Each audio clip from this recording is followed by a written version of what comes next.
Bro Plata is live on this Fightless Saturday. Tim Danko is to my right looking at the camera, and I am in HD, everybody. Yes, I bought a camera. And finally, thank God for Target and $30 webcams. Tim has his camera on the way, and we appreciate you guys watching Bro Plata. News and fun with a little bit of interview in between. That was a dumb name. I'm going to stop letting you name the episodes. Fine. Come up with some. Well, I do sometimes. Honestly, I probably wouldn't say anything else. I mean, listen, I probably would have said news and nonsense because that's what we do. We do nonsense. It's a good pun. That's a good pun. I like that. It's literary. You know, got the two N's. That's fun, right? And I think if you say news and fun, it really does make us sound like we're a morning radio show. Which, look, okay. Again, listen, we're on the MMA Holes Network, themmaholes.com. Shout out to them. We love those guys. They're great. Woo! They gave us a nice shout out on their show the other night. What I didn't like, though, and I know he meant it as a compliment, and I love him for it, but Moss said that we were a little Morning Zoo-esque. I knew he meant it as a compliment. This is the only reason why I have an issue with it. When I think Morning Zoo, I think hack. All right? Yeah. Hacked. Agreed. Like, when I think hack, I mean, like, unoriginal, and just aggressively corny, which is Ray. Ray is aggressively corny. I am aggressively corny. So he probably gets that from you. Like I said, I'm going to blame that on you. But and also he meant it out of love. It was a compliment, so we'll take it. But every time I hear Morning Zoo, I'm like, what are we doing wrong? And then I think, you know what? It's Ray. Absolutely. That's the sad part is I grew up around Morning Zoo radio being a thing, along with a bunch of other stuff. Opie and Anthony, who was more of like shock jock kind of radio, which is kind of how my what do you call sense of humor was just Opie and Anthony. And I'm very excited to be a part though of the MMA Holes Network. The fact that they shouted us out on the podcast is awesome, and we're gonna try and have them on soon too. I want to get them on. Yeah, that sounds like a hard no. I sent an email and they got no response. So that to me that was like a hard no. It's like, nah, bro, come on, get some more viewers and then maybe we'll talk about it. It's okay. Well, I was about to say we love them. I asked them today because their website, our website for the network that we're on, was down yesterday. Yeah. Luckily, we didn't have a regularly scheduled show then because we couldn't have promoted the MMAholes.com. Shout out again to that website. Go check them out. But, yeah, man, it was one of those deals where you were like, what the hell is going on? Why is it down? So I checked today. Luckily, they had their post or they actually had the website up again. Yeah, I think sometime yesterday it got fixed. Yeah. So I'm very excited though to be a part of this, man. We got a huge boost last week. Our YouTube numbers sky fucking rocketed, dude. I was happy as shit to see that. Yeah, it was nice. Now we'll see if we can get repeats. That's the biggest thing. Right? We're definitely gonna try. Yeah, for sure. Yeah, I think our most views on YouTube was the Andrew Law episode, but it was like a fourth episode, and that took like 2 months, and that was like 112. I think we were at like 103. Or something last time I checked, and that was and about most of them were live, so that's good. And some of them were me afterwards because I do check the tape, Ray, every once in a while. I do check our tape, see how we're doing. That's how you told me that we got taken down for a joke. Makes me. Oh no, what happened? Yeah, what's going on with your camera? Your fancy new Target camera. What the hell? Why? What did you do, Ray? Oh, we lost Ray. Okay, he's probably going to try to log out and log back in. Ray got a new camera today from Target, and I got one too, but I got one through Amazon, so I'm waiting on it, and it's actually supposed to be here like soon. Like it said, between 2:45 Eastern and 4:45. So when we're on, it's going to show up, but I don't have it quite yet. So Ray looks better than me as far as HD quality goes, but we're going to see what he's doing there. Also today, I'll say this, at 3:30 here pretty soon, we're going to have an amateur fighter from Indiana. His name's Isaiah Watkins. He has a fight coming up. I believe it's Colosseum Combat 48 in Kokomo, Indiana. He's fighting Brogan Endress, who we've had on the show before. We know Brogan. And, dude, I'm excited to have this kid on because I watched some of his videos, and this kid can pop, man. He can pop. I saw him knock a dude out in a video recently, and It's great. Actually, it's not Colosseum Combat 48. I take that back because Colosseum Combat 48 was the one he fought on. I don't know the number of this one. It's Colosseum Combat something, which I think Chris Lido might be a part of that promotion. I'm not sure. We'll ask him. Maybe he knows. But we're still waiting on Ray, and I don't know where Ray is. So, all right, we'll continue without Ray. Maybe the show would just be better without Ray. Maybe we could just talk shit about Ray for a while. There's a lot of news, a lot of good stuff, a lot of matchups that are made. McGregor and Poirier signed on the dotted line, right? That's going to be a thing. That's going to be UFC 264. I don't know where they're going to have that yet. From what I heard, they're going to try to have it with a crowd in Vegas. If they can't have it with a crowd in Vegas, I'm sure they'll go somewhere else. Hi, Ray. This is bullshit. I just fucking paid $30 for this fucking thing, and it shits out on me, and I have to use the fucking camera on my laptop. What the shit? Fuck you, Target. That's what you get for giving me shit. That's what you get for giving me shit for having a camera when I don't. What happened? It just died on you? Yeah, it just died. I have it plugged in, and it's not like working. Like it's supposed to be like over here, and my fucking camera just got overridden or something. I don't know what the hell just happened. I'm pissed. I don't know either. Well, hopefully by next episode we'll figure it out. I did tell the people that Isaiah will be here. Isaiah Watkins will be here at 3:30. I told him that. I got that set up. Can you hear me? I can't hear you. What's going on, man? No, I can't hear you. Oh, Ray's freaking out. He's freaking out because none of his shit's working. Yeah, I don't know what he's doing. He's got to log back out and log back in again. I don't know. If he can't get at least his stock camera on his computer and his microphone to work, we might not be able to do this today. We'll see. We plan on doing it. Yeah, I don't know what's going on with the shit. He's pretty pissed, though, which is actually kind of funny to see Ray pissed. Usually he just gets pissed when, like, Khabib wins a fight or something. This is worse than Khabib fucking winning a fight. I paid $30 for this. Motherfuckers. Oh, that's fucking gay. Oh, that's lame. That is retarded. Oh, I'm so angry.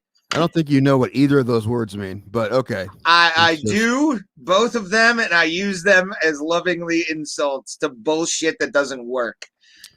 Especially when I pay hard-earned. Listen, if anyone's gonna get canceled, cancel Ray, not me. Exactly. So I'm not down with that. All right. I don't use those words that way. You cancel him, I'll just get a new co-host. All right. Just know that I'm not down with it. Although, you know what? It's one of those things that if you say something and you get canceled, I'm gonna get canceled too for not, for still being your buddy. For still saying I'm still gonna do the show with him. Right? It doesn't work like that. Just proximity canceling, osmosis cancellation is what we got here.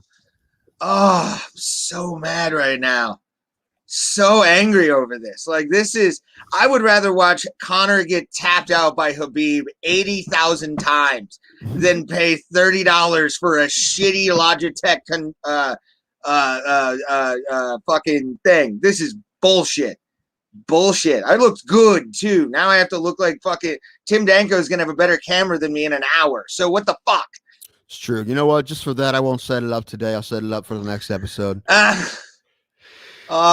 That's frustrating, man. That's fucking frustrating. Well, it sucks. We'll see how mine works, man. And you can take it back, correct? You want the Target? So you can take it back, get your money back, and then, like I said, the one I just bought, there's a coupon, so you can actually get it about the same price you got that one for. So let's see if mine works, though. I got an Aki. I looked on a list and it said one of the better ones for under $50. So I'm like, okay, let's do that. And if the channel keeps going up, then eventually we'll get better ones, right? I'll buy a nice Logitech or something. Maybe not Logitech if Ray's Logitech is bullshit. Although he did buy a bullshit Logitech. He didn't buy like the $200 Logitech. If he'd bought that and it ate shit on you, it'd be different. Yeah, man. Like, it was the Wire. There's nothing wrong with the Wire. It was sitting in like a puddle. Absolutely. The Wire is a great show. The Wire. I've never actually watched that show. Neither have I. But what losers. We've never watched The Wire. Maybe we just need to binge watch The Wire. It's going to be possibly. We're going to have a side podcast. It's just going to be us watching The Wire for the first time. I'm so mad right now. I can't believe that just shit out on me like that after I bought it not even 2 hours ago. Hey, you have the receipt. All right.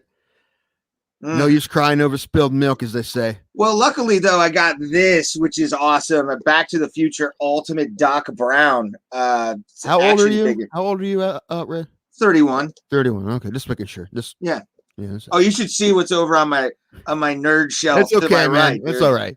Hey, you know what? That's the thing. When you're an adult, you can spend your money on whatever you want. Right? Well, I was about to say, look at it comes with gloved Doc Brown and also hands that don't have gloves on them and goggles. So it's pretty cool.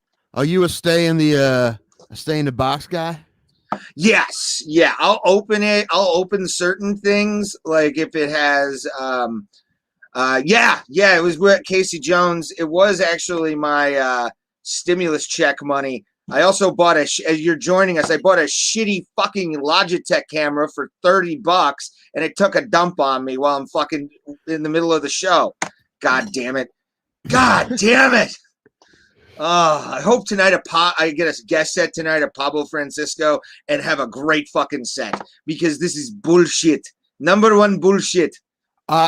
I just think it's funny because you were just showing me up by having a camera when you knew I was coming in an hour. It was coming in an hour, and you're like, nope, gonna show Tim up for at least an hour, and then then that happened. So it's kind of funny to me, right? I'm just happy that you have the receipt, you can take it back, and then we'll see. Yeah, I mean, if mine works okay, maybe just go with that because you know. Although I did that with you, if you notice, we have the same mic stand.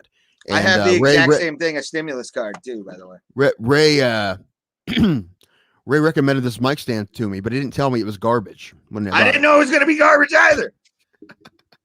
Well, I thought when you recommended it to me, I thought you meant, hey, this has been tested and it's tried and true. It's fine. I've used it. It's great. But no, it's garbage. But you said, well, it's only like $15. Well, guess what? There's a lot on Amazon that are that price. And if I paid $20, I would have got one that probably worked. I mean, it's not terrible.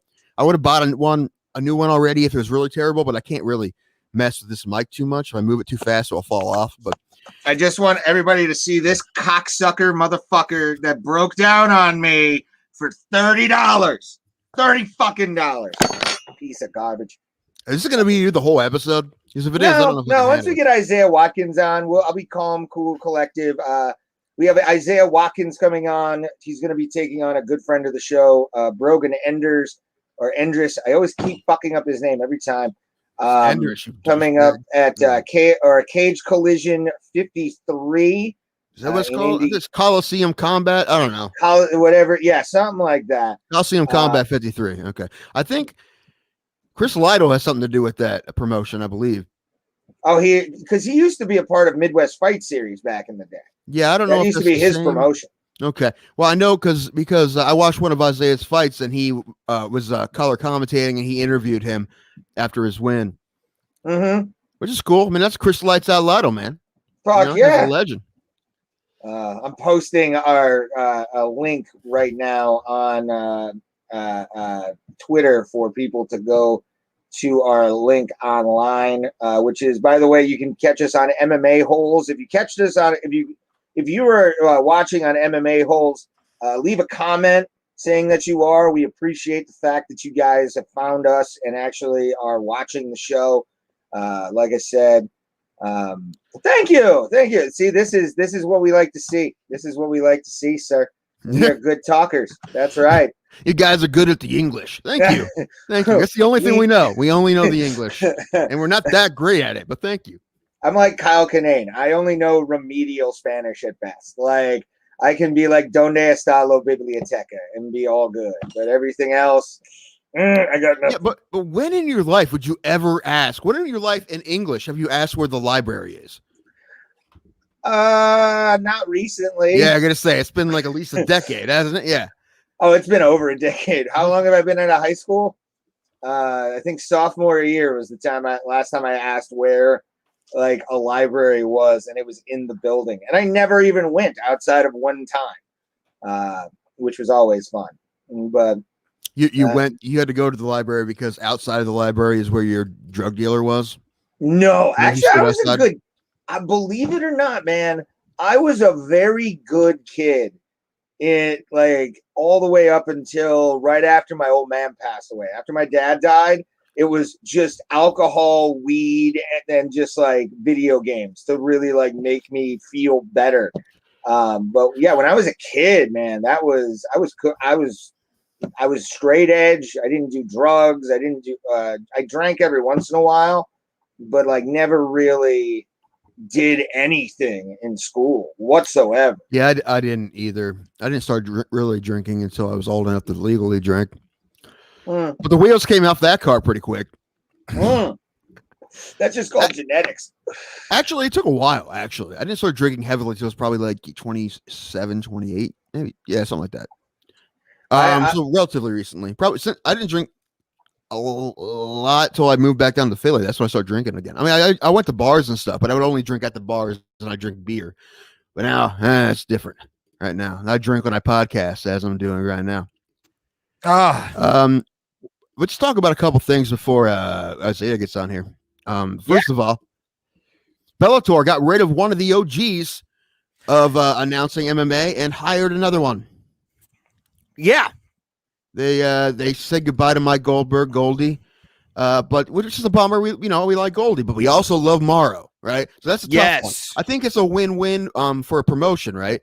You want Goldie or Morrow. It's weird that when WME bought the UFC, and they just bought the rest of it, by the way. We'll talk about that in a minute. They're called Endeavor now, but they're the same company. They got rid of Goldie real quick. Like they were like, "No, we're done with this guy. We're not a fan of him. We're gonna go with somebody else."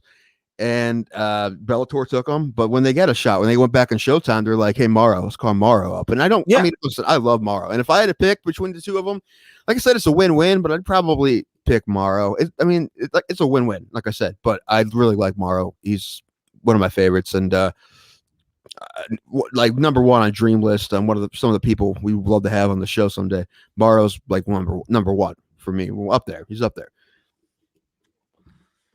Yeah, I love Morrow. Honestly, he was one of the first. Like Mike Goldberg and Joe Rogan were like the second MMA group that I actually watched fights as commentators. It was always Mauro Ranallo, Pat Miletich was another one on Strike Force, and also Steven Quattros, the fight doctor from Pride. Like that was I always watched Pride. When that was on pay-per-view, I'd beg my dad to like let me stay up at 2 a.m. on like a Saturday into Sunday so I could watch the Pride shows. And Morrow was like my first love of MMA commentators just because he sounded like a boxing announcer you would see growing up, and kind of brought me into it and really got me excited about MMA because just how he talks. He uses what do they call it? Euphemisms, the way he actually like can do different things like that. He's a full-on sports broadcaster, and not saying Mike Goldberg isn't, but I think for my money, I would take Mauro Ranallo over Goldie any day of the week, to be honest with you. I think Morrow is the superior announcer. I just think people love Mike Goldberg because he was kind of the first true MMA announcer. But like Morrow came in like just a bipolar hurricane and made me go, "Oh fuck, this is amazing MMA broadcasting." Like to me, that's a guy who knows his shit and really studied about shit obsessively, because of OCD. But like it's there, it's fun, it's a good time. It's sad to see Mike Goldberg go, but I like. And also, did you hear what Morrow said on the Bellator pay-per-view? No, I only watched the last fight. So he was introducing some guy that had beaten Peter Yan, and his exact quote was, "The last man to beat Peter Yan, not by disqualification." Yeah. Yeah. Just throwing that shade, son. I love Morrow. He does not give shits about any. Yeah, and I also this is a weird thing, but we talk about all the time. We will more that we both have our issues with mental health sometimes, and that's one of the reasons I love Morrow, because he's a guy who's also had his issues and still does, and is overcame it to become so successful in what he does. Oh yeah, and dude is smooth as silk. That's another reason I love him. That's another reason why I love him is that voice. It's like he could make me pay any overdue bill, even if I've paid it already. That is the kind of guy Mauro Ranallo is. That voice is so sexy. Yeah, it's awesome.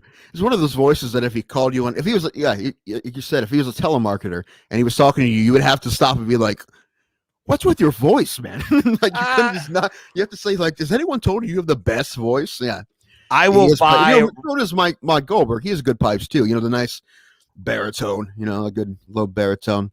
Not like Anik. Anik is kind of. I love Anik, but he's a high timber kind of guy. Yeah, a lot of what's the word I'm looking for? Treble in his voice. But yeah, Mauro's the man. But that fight last night, I watched Patricio Pitbull, who for my money is absolutely the best fighter the UFC doesn't have. I don't know.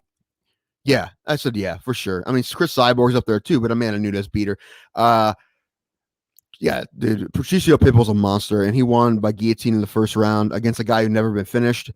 And a guy he beat before in a decision, but he finished him in the first round, hit him with a giant left, and then it was able to get the guillotine and pulled guard from the guillotine, which he does a lot, and he's never wrong when he does that. When he pulls guard to the guillotine, he does it because he has it, and he finishes it from there. So he did that, and he got the win. And dude, man, Patricio Pitbull's so good. I mean, he was talking about how he would embarrass Alexander Volkanovski. I'm like, you know what? It's possible. That guy's so good. He's so good. I would love to see him fight some of the featherweights in the UFC, but his next fight is going to be against AJ McKee. He's an undefeated young guy who won his side of the bracket in their tournament, and he's going to fight Pitbull next. I think Pitbull's going to beat him too. I mean, McKay's longer than he is, but Pitbull's usually shorter than most of the people he fights. So, yeah, I don't know. It should be fun though. Just man, Pitbull, he's the man. He's so good. Yeah, I don't know when his speed's outrageous. Really, right? I don't know when his contract's up, but I mean, I think they just gave him a new contract, so I don't think it's going to be a thing. And Bellator and the UFC will never do a cross promotion. Bellator has done that with one before, but no, the UFC's not going to do it because that's not going to help them at all, really, right? I mean, the way they promote fighters, they get more money from Volkanovski and Ortega than Volkanovski and Pitbull, probably. Yeah. It probably wouldn't be too much of a difference. Not big enough difference for them to split revenue, right? So, yeah, I don't think that would ever happen. I also like the fact this tournament format that they've been doing, the Grand Prix, where the champion does defend his title each time he fights a challenger. Like, to me, that's kind of cool because it gives an opportunity for somebody in that place to really give a shot at a belt, and life changing too. If you win that title in any organization, you're already set as like a star now for whoever you're fighting for. And I think Bellator is really the only place, because they have that history of tournament, to really be able to do that kind of to format for fighting. And it's cool. It sets them apart from the UFC. It sets them apart from one who does their own Grand Prix, but I don't know. Bellator, Scott Coker just knows how to do a goddamn tournament. I love it. It's nice when they work out, right? I think this one, for the most part, is worked out. I mean, when they did the heavyweight one long ago, Daniel Cormier won the tournament, but he wasn't originally in the tournament, right? Because injuries and stuff happen, and there's alternates and whatnot. But the next one starts next week, right? That's Bader Machida. And also Anderson and the guy whose name I can't remember. He's there, isn't he? Their champion. I take that back. Anderson's fight is 2 weeks. No. The champion's fight, I forget, man. We talked about it before. We have to look it up again. But Bader Machida is next week on Showtime. I'm trying to find the results from last night. Well, any second here. We're going to join us. He'll be here any second. I told him 3:30, and I'm sure he's probably listening and ready to go. So he'll be on whenever he's on. Yeah, we got Isaiah Watkins is with us soon. He's going to be joining the Bro Plata for an interview. He's going to be fighting a gentleman that we've interviewed before, Brogan Endres, who's an Ohio fighter, and Isaiah is an Indiana fighter. So it's I watched that fight that he had where he got that knockout in the second round, and boy. Got some pop, huh? Oh, Yeah. good head movement. He really, Mhm. you can definitely tell his boxing is solid. Yeah, he's definitely comfortable on his feet and with his hands and his boxing. I like, he's an amateur. We have amateurs on sometimes too because we'll talk to anybody, but they're fun to talk to. Couple reasons. One, they haven't got bored of interviews yet. Yeah. Right, and they don't feel like I guess, but some of them are kind of excited to do it, which is fun, and they haven't heard all the same questions all the time, so we can get some good stuff out of them, right? So that's one of the reasons, and it's good to plant the seeds, bro. We're a small show, all right? Got to plant those seeds. Right? We are newborn baby. We're like newborn baby Jesus. Doesn't even know a word yet. We are there, and also who is here. Just joining us now There he is Isaiah the Fresh Prince Watkins. Yes, this dude. Yeah, welcome to the Bro Plata. Can you hear us? We got a mic issue. Hold on, let me reset. Can you hear us? Okay, I don't think he can hear us. We can't hear him. All right, he's We'll going. see if we try this again. Yep, we'll mute the mic and then come back on. Are you there, buddy? We can't hear you. Can you hear us? Can you hear us? Give us a thumbs up if you can hear us. Oh boy. Hey, nice lights. Sorry, this will happen. Let's see. Yeah, okay. You can't hear us. Yeah, we can't hear you. We can't hear you, buddy. Maybe take the Bluetooth off for the thing and talk through the mic. That might be. Who knows? Yeah, it might be Bluetooth. Let me message him. I'm gonna message you. You can't try the Bluetooth, my friend. Hold on. We can't hear you. We can't hear you. Yeah, I don't know. Technical difficulties abound here. There we go. I can hear you. We can hear you too, buddy. We can hear you too, buddy. Oh, no, I can only hear myself. I can only hear myself. Interesting. Try to turn that off. Do you have another pair of headphones? Question mark. This. We sent you a message. Yeah, he sent me back one. He has Bluetooth on. That's usually been the problem before. I should have told him that. I forgot with John Gunther that we tried that and it didn't work. Give me 1 second. Oh shit. Absolutely. Okay, we can hear you, so that's good. Oh, you can hear me better. Well, let me set up my headphones real quick. Cool. 1 second. Yeah, I should have told you that, man. I forgot that last time somebody tried Bluetooth, it didn't work. Yeah. No worries. It just connected to my car outside. That's how close I am. It just connected to my thing. Okay. Yeah. The Bluetooth in the car can screw you on a lot, man. Oh my gosh. I've had that a bunch of times where like I'm listening to something like a music video or can we hear it? For sure. Now we're all good? Yeah, we're good. Yes, sir. That's what I'm talking about. Yeah. Thanks for being here, buddy. Thanks for the invite. I appreciate it, man.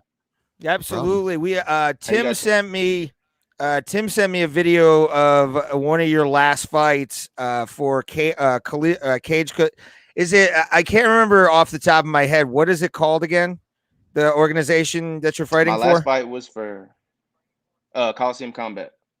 That's it, Colosseum Combat, and that's what you're going to be at Colosseum Combat 53 against Brogan Endres. Sure.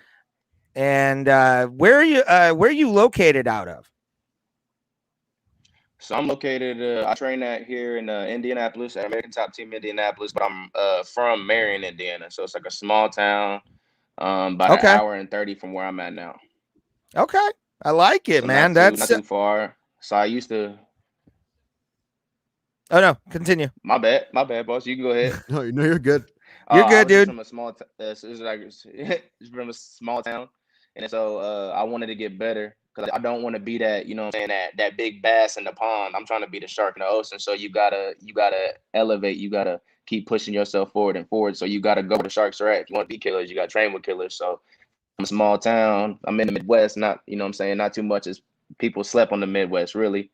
So yeah, I just had to move to where the city was, where there's more opportunity. Yeah, man. You don't steel sharpens steel, right? I mean, I know some people Yes, sir. they're tough, but I mean, being the toughest guy in your gym is unless you're the toughest guy in the world, you don't want to be the toughest guy in your gym, right? No, never want to be the toughest guy in the gym. If you're the toughest guy in the gym, then how are you going to get better? And that's what I be tell my teammates who are up and coming, just starting to venture in, whether it's boxing or anything. I was like, don't hold knowledge back because you're only as good as your teammates. You feel me? So if your teammates aren't with your level, help them get to your level, because then at the end, it's really for your own. It's really a selfish reason because you want to get better. So you're trying to boost them so you can get better, so you can get on that next level. Now that when you guys start to understand, you guys start to click and you guys are on the same page. You see what I'm saying? Oh yeah. Oh, dude, I've seen times where like, because I've done camera work for certain MMA organizations. I actually used to do it for Midwest Fight Series back in the day. Nice. When they were at the 8-Second Saloon. That was a wild night, man. That was a fun ass night because a lot of guys from the old school, like when it was not regulated in Indiana, were fighting that night. But you do see that where it's a team can, if somebody's off that night that's in your corner, or even the fighter, it just brings everything down. And you can see it and feel it while they're fighting. And that's what you said is perfect, dude. Perfect. Yeah. I love the old school coaches. I got a couple in my corner, and just them old school guys, they bring that grit to you. They can say, you ever seen what's his name? Shit. Bruh. If my uncle was trying to hear me say this right now. Who's Mike Tyson's old boxing coach that always talks down on him? Teddy Atlas. Teddy Atlas, yeah. Thank you. You ever hear him give that speech to damn. You know what I'm talking about. You ever hear him give just one of his speeches? Like that old Teddy school Atlas grit, is the that man. I determination. believe everything that Dude. man says. So yeah. Yes. Like his speeches, they're just like fire you up. There's something you gotta have an old school coach. I get it. You gotta evolve with the game and stuff like that. So you're obviously gonna get new information, new people who are figuring out easier and better ways. But you always gotta have that old school coach. That old school coach, like all they did back in the day, they didn't care about like the head trauma and stuff like that. They're gonna teach you how to get dirty and get in there, and you know what I'm saying? Pretty much just be like, hey, you're gonna go in there and they're gonna hype you up. So I'm saying you always gotta have an old school coach. I respect the OGs though. You know and that's something that really in your style. When I was watching one of your fights, I believe it was God damn it, what was it called again? I forget. Why am I blanking? Colosseum Combat, bro. Colosseum Combat 48 was what Tim Yes, showed sir. me. Dude, your boxing, you can definitely tell you were trained old school, because the way you came in, your head movement was perfect. And how you just moved back and just decided to throw that left hook, son. It was so good. It was so good. I jumped out of my couch. I was like, oh crap. Oh, it was perfect. There's some of my friends. I had a couple training buddies that ain't never seen that video before. They're like, bro, when was this? Like, did you fight over the weekend? I was like, no, man, that's an older fight. But yeah, it's like I started out as a boxer and I wrestled in high school a little bit. So was a shit boxer, like wasn't my coach's golden boy or nothing like that, like flew under the radar. Was a shit wrestler, didn't go nowhere, you know what I'm saying? My youngest brother, he's like 6'3", massive dude, you know what I'm saying? Massive, like walking around like 260 or something like that, went to state. So you know what I'm saying? He holds the wrestling crown in my family, but I'm the first one to start the boxing, any content like the combat sports and stuff like that. And so yeah, like I would just sit, and then I was like, I went to my old coach. He's from a small town as well. And because at my first gym I started boxing, and I wasn't getting like I felt like I just wasn't elevating, like I was stuck in a rut. Like I learned it all I can at that gym. Like I said, you got to elevate, and it's no diss to no coaches or nothing like that. Like for me personally, what I want to do in this sport, like I want to be a world champion. I want that respect on my name. You know what I'm saying? When people talk about Isaiah Watkins, I want them to think, hey, that's a tough ass fight. You got to go in there and you got to train your ass off, because you know he's coming every time. You know what I'm saying? He's gonna keep coming, nonstop movement. You got to train your ass off, and then so that's what I want people. That's what I want to be known for. But anyways, I went to one of his fights. My old coach was an MMA fighter, and I went to one of his fights and I felt the energy. I said, man, fuck boxing. This is what I want to do. I want to do MMA. This is what I want to do. And then so I trained from boxing from 15 to 18. Had my last. Go ahead, boss. Oh no, I was good. I want you to finish, and then I have a question about wrestling in a second. Yeah, always how it interrupt goes into us. MMA. All right? Always interrupt us. That's fine. You talk. You keep talking. Don't let us Yeah. go over you because we're You're here to the talk guest, to you, brother. bro. If you got something to say, we'll let you say it. We're not trying to interrupt you on purpose. It's more or less wanted to kind of do that kind, ask a question, but continue on what you're saying with 15. You're fighting from 15, I believe you said. So yeah, I started boxing when I was 15 to 18. Had my last boxing match when I was 18. The man was 33. So I've been fighting grown men my whole life. 33 when I was 18, and then from 18 to now I'm 23. Been MMA. Okay. Yeah, I wanted to ask you, since you were a wrestler and then went into boxing, do you feel like, because wrestlers, we've had a bunch of them on this show, and there's one thing that I always notice with wrestlers and their mentality. They're always some of the toughest motherfuckers on the world. Do you feel that wrestlers, if you have that base, you're already kind of 10 steps ahead of a lot of MMA fighters in like toughness area kind of for thing? sure, because even if it's the defense aspect of it, you know what I'm saying? So I started, like I told you, I was a shit wrestler, shit boxer. So I wrestled first, and I was like, man, because I started wrestling because I was getting picked on, but I was like, what am I do? Just slam somebody if I get in a street fight? You know what I'm saying? A fight in school or something like that. So what am I do? Slam somebody? So I wanted to get my hands right. GSP was my idol at first. I was like, man, I want to be like GSP. I just want to be able to punch people and do whatever I want with anybody and not have to worry about it. So, but the more I started boxing, the more I stopped wrestling. And so that's where my hands get a little bit. But even just the defense aspect of it, if you got the defense part, because if they can't take you down, you get to stand up with them all day and punch them. You know what I'm saying? So even if you got a decent defense and then you got decent hands, it plays out. And I feel like that's where I've excelled. And now I'm just sharpening my tools. I got coaches and guys behind me point me in all different directions. And I'm 23, but I'm starting to, they say you're in your prime. Your prime is when your mind and body, you know what I'm saying, collide. And I'm starting to feel that now. Like I'm growing into my man strength, my man body, and like my mind is there. It's like, oh, I see this now. Why didn't I see this at 15? It's because I was still a kid, you know what I'm saying? And so now I'm growing into my man body and my mind and everything is just clicking. So now people can just throw information at me. I'm like, oh, that's it. Yeah, man. So you, what's your record now? 6-3. 6-3, 4 finishes. Yes, sir. 4 finishes, 3 submissions, and 1 knockout. Nice. Yeah, like we said, we saw the knockout. Knockout was nasty. You got some pop, fam. You really do. Appreciate you. Appreciate you, boss. Yeah, no problem. I was going to say, so how you had to be pretty young when you had your first fight then. How old were you when you had your first amateur MMA fight? 18. 18. Oh, geez. 18 or 19, I think. My birthday's in January. So, yeah, my last boxing match was, I think, is in September or October. And then that January, I turned 19. And it was just right after I turned 19. So I think I was 19. So still, like you said, pretty young. When did you move to Indy? And what gym are you with now? American Top Team, Indianapolis. Okay. When did you join with those guys? About 2 years ago. So I've been in the city for about 2 years, and it was just like one of my old teammates. He's a smaller, he's a 115 or 120, and then he moved up here because at one point in time when I was at my old gym, he was my only training partner. So you can imagine how that went and how that varied is. You know what I'm saying? Not a lot of realistic looks. So he gave me the push I needed then. You know what I'm saying? But I wanted to come down there where I had training partners, where I wasn't going to have to worry about it, where people were going to come and beat me up.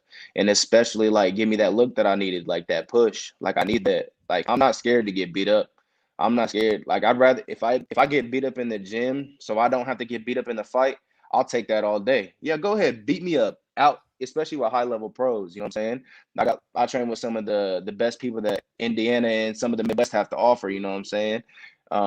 So when those pros are beating me up, they're grappling me, tapping me out left and right. Cool. I just want to get better next time. Even if it means you tap me out one time less, as long as I get better, that's all I care about. I'm not focused on the past. I'm not focused on, you know what I'm saying? I'm going right into it.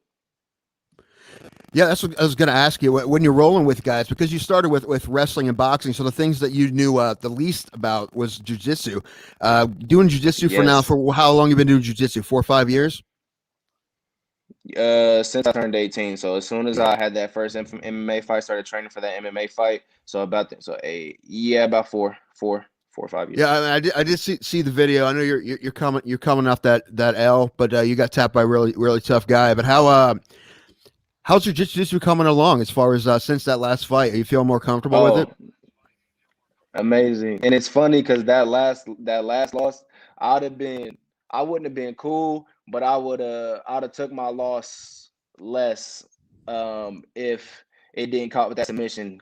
Because a fight happened the same way, same fight was going my way, was beating the guy, could have had the guy out of there. I just got bloodthirsty and caught me in the armbar. So that's happened to me twice. And I'm like, I'm not letting that happen again. So every time someone goes forward in the gym, you see like I'm cool. As soon as I feel you go through an armbar, there's a click in my mind. It's like, motherfucker, you're gonna have to come with this. You know what I'm saying? I mean, that's very well. I just got my blue belt earlier this year. Okay, congratulations, sir. Congratulations on that. Which one is blue? Is blue? I only know judo. Is that your third one? It goes white, blue, okay, purple, brown, black. I believe that's the actual belt system. I only know judo belts. So, but I know judo goes yellow, green, brown, black. I think. Is that even for adults? Yeah, that's for adults. Yeah, kids are different. Yeah, kids are different. There's more belts for kids, but I think there's like 3 levels of green, 3 levels of brown before you get the black. So I'm not 100% sure. My buddies are judo black belts. What's that? Nice. I said I know a couple people. I have a couple friends back home. They just got their black belts and stuff just right now. So like I know a little bit about it, but I don't know too much about it. Well, I mean, how much do you know about the guy you're fighting? Because he's a judo guy, right? So I hope you know. If you didn't know, I don't want to be the one to tell you. All right. Oh no, I knew. I knew. I figured you knew. You always got to break down what they're good at first. Yes, so you always got to break down what they're good at first. You know what I'm saying? What do they hit the most? What do they land? And every fight you see it, it's just like clockwork for him. Just like a boxer and a jab, it's just like clockwork. You get tangled up in him, and you're going for that ride. You know what I'm saying? You're going. You know what I'm saying? I've seen it. He looks like he's a pretty respected dude from what I've seen. He's real calm, cool, collected. Seems like a good dude, but he looks like I've seen his fight. Like, you know what I'm saying? And if you look at our fight pictures, he's in there cheesing. And that picture that they got me, and I just look like this mean dude who's just, like coming to kill you all the time. But no, like, I respect him. I respect what he's done. I always want the tough fights. Like I said, he's 5-1. I'm 6-3. He has 2 less losses than me, and I have 1 more win than him. You know what I'm saying? So we're both coming in there. And I think we're both coming off losses. Actually, if I looked at his record correctly and tried to adjust everything. I don't think that's right. I think he's won a couple because he got caught in one fight, but I think he won a couple since then. Okay, yeah, I think he won a couple since then. Yeah. Alrighty. Yeah, both of you are coming off of layoffs because of COVID. How's that been, man? Because I mean, you're a young guy, and especially because you came off a loss, you obviously want to get back in there and get a win, right? How tough has it been to have to sit out because of COVID? So it's been pretty tough. I was supposed to have like 3 fights since then, so at least 3. And every time I was supposed to have a fight in Missouri, guy pulled out because he had COVID. I was supposed to have a fight for Colosseum Combat either earlier this year, I think, or late last year. Couldn't happen because of COVID. You know what I'm saying? The same thing with another fight because of COVID. So it was pretty tough. It's pretty frustrating. Cutting all that weight, focusing, you know what I'm saying? Always getting cut the week of. And it's like, dang, you're not going to be fights canceled. And I was like, man, come on. Can I just like get on with this? You know what I'm saying? Like, this is what I want to do. Like, I want to fight. I want to fight if I have to lose in the amateurs, I'm not worried about that. I want to get all the experiences I can right now before I go with pro. So it's like, hey, I fought tough people. I've been through them wars. I know what to do, what not to do. I fought these high level guys. So when I go to pro and start off as a pro, because they're gonna match you up with someone, you know what I'm saying, who's similar record, or if not at least 3 wins more than you know what I'm saying? So I'll be like, hey, I fought this, I've done this, I've experienced this, you know what I'm saying? Yeah, I mean, it's different for like when you're pro. You kind of got to pick the right matchups, and you got to look through that and look what's right for me at this time. But I mean, when you're an amateur, it's completely different, right? I mean, you just kind of, I don't know who sets your fights up. If you look up or you have one of your coaches or someone who helps you out, but do you guys just try to find who the toughest guy that in your weight class that you can find to fight you? So, pretty much like my coach, like he does it real well. They don't steer me wrong. I believe in everything they say. But yeah, like so certain promotions will hit us up and they'll be like, do you want to take this fight? So I'm down to fight for any promotion, anybody, you know what I'm saying? Like I said, I want that respect on my name. But when my coaches is looking, Like they're like, okay, this is a matchup. This is a matchup. We ain't turned down any fights. Like every fight that came across the board, we haven't turned them down. Like I said, some of them got canceled. You know what I'm saying? So my coach would be like, "This will be a good fight for you," or he said, "This is gonna be a tough one," and he'll ask me how you feel about it. I'm like, "Fuck, let's," you know what I'm saying? Let's run it. You know what I'm saying? I don't fear no man, nobody. Just ready to get to it. Respect always, though. Yeah, those because amateur fights they go away, right? So whenever you turn pro, Yeah. you know it's different. Do you have any kind of I mean, I'm assuming because you moved to for a new gym, I'm assuming your plan is to go pro relatively soon or eventually. Eventually, I have like 9 fights now. So, like I said, I'm a young guy. I'm only Right. 23. Mm-hmm. So, I'm looking for as much experience as possible. So, whenever my coaches say, "Hey, yo, Zay, you trying to, what do you think about going pro?" I'm like, fuck. If you guys believe in me, that means I got to believe in myself just as much. So, if these people, and that's what I'm trying to tap into is the belief in myself. So, my coach is like, "Oh, yeah, Zay, you're getting good." Or I got these pros that've been, doing all these things. And they're like, "Zay, you're going to be good. You stick with it." I got to take that into account. Not ride my own hype train or ride myself, you know what I'm Mm-hmm. saying, be cocky with it, but I just have to believe in myself. And so once you believe in yourself, so I'm learning that can take you to whole different heights. Just that little part, just that mental part can take you to whole different heights. So I think we're going to take some more amateur fights, get as much experience as possible with everybody, take a couple normal boxing. I'm just trying to compete as much as possible this year. Yeah, man. I'm sure you're not the only one, man, because everyone had to sit out last year. I'm sure a lot of guys were like, dude, get me one. And if I'm good to go after the first one, get me another one. Right. But yeah, I mean, this is the thing about, amateurs. You want to learn your lessons, right? As an amateur, right? And Yes. any kind of holds, you want to try to fight as many different kind of fighters as you possibly can find, right? I don't know how many judo black belts you fought before, but this is going to be different, a little bit different look probably for you Oh with yeah, for Brogan. sure.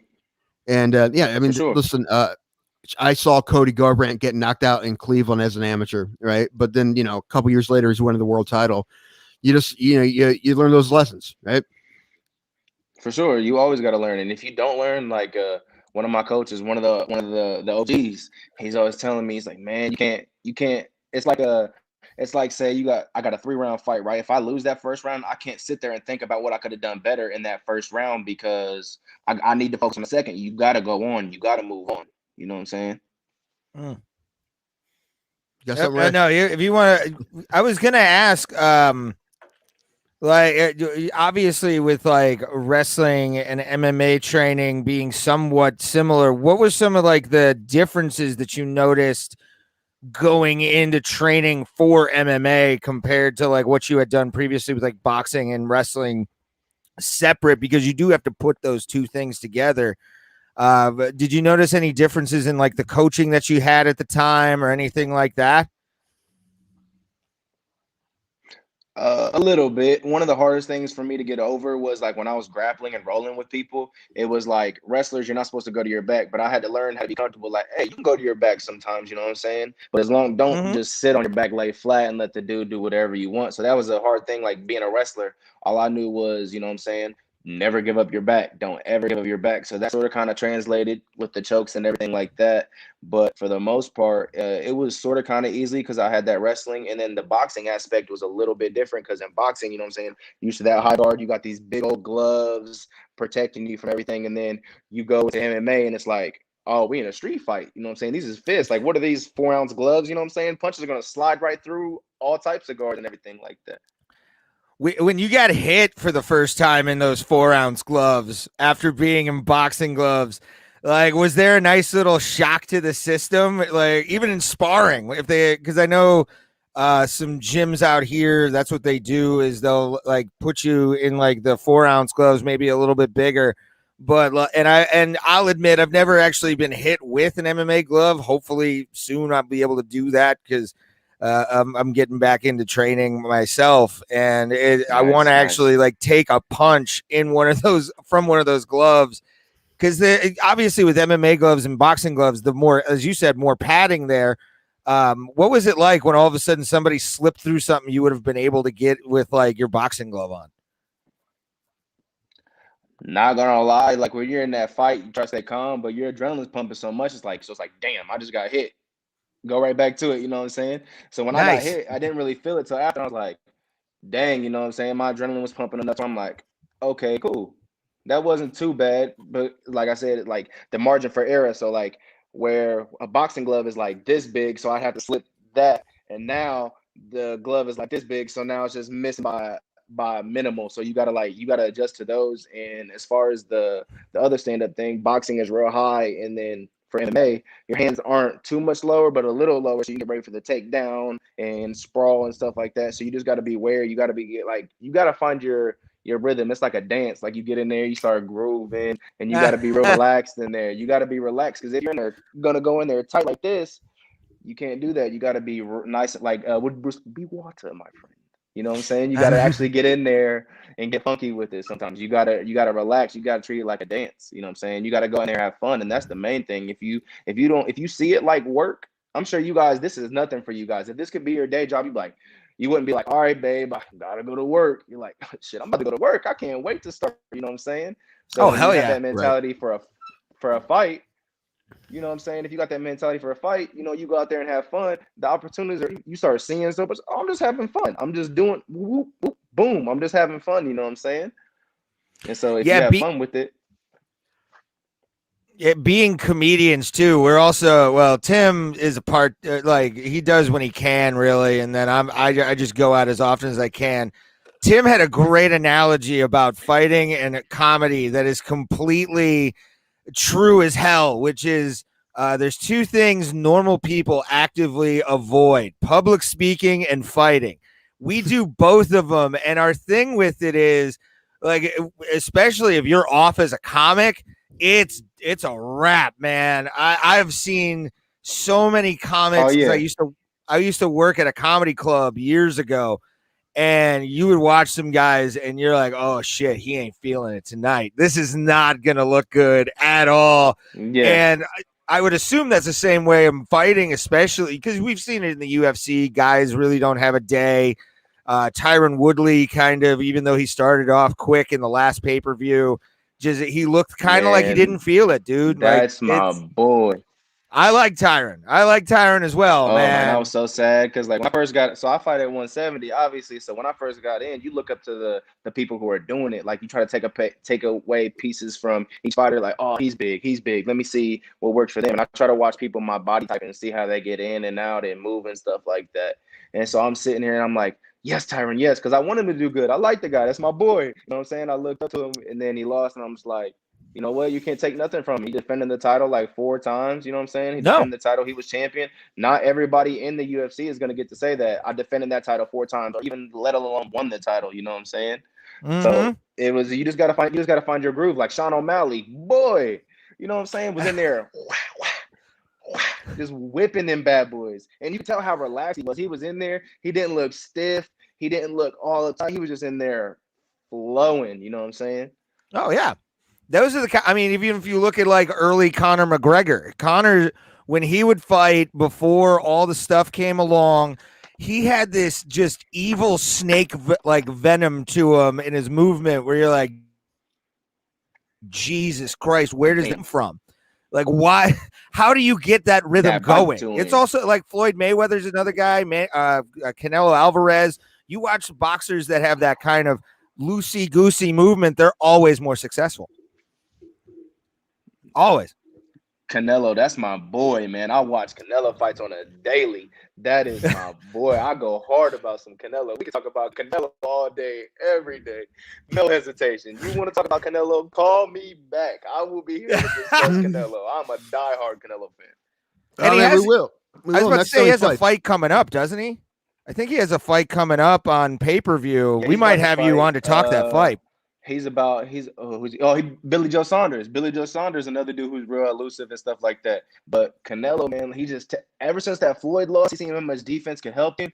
Like he said, he evolved. He's like, either I can stay in my ways or I can get comfortable and then uncomfortable and elevate and expand my game, my knowledge. And that's exactly what it did. Now he's one of the greatest counter punchers, combination punchers, and body punchers in the game right now. He got that one loss to Floyd, but by his career's over, they're going to say, oh, yeah, that one loss was to Floyd. Well, guess what?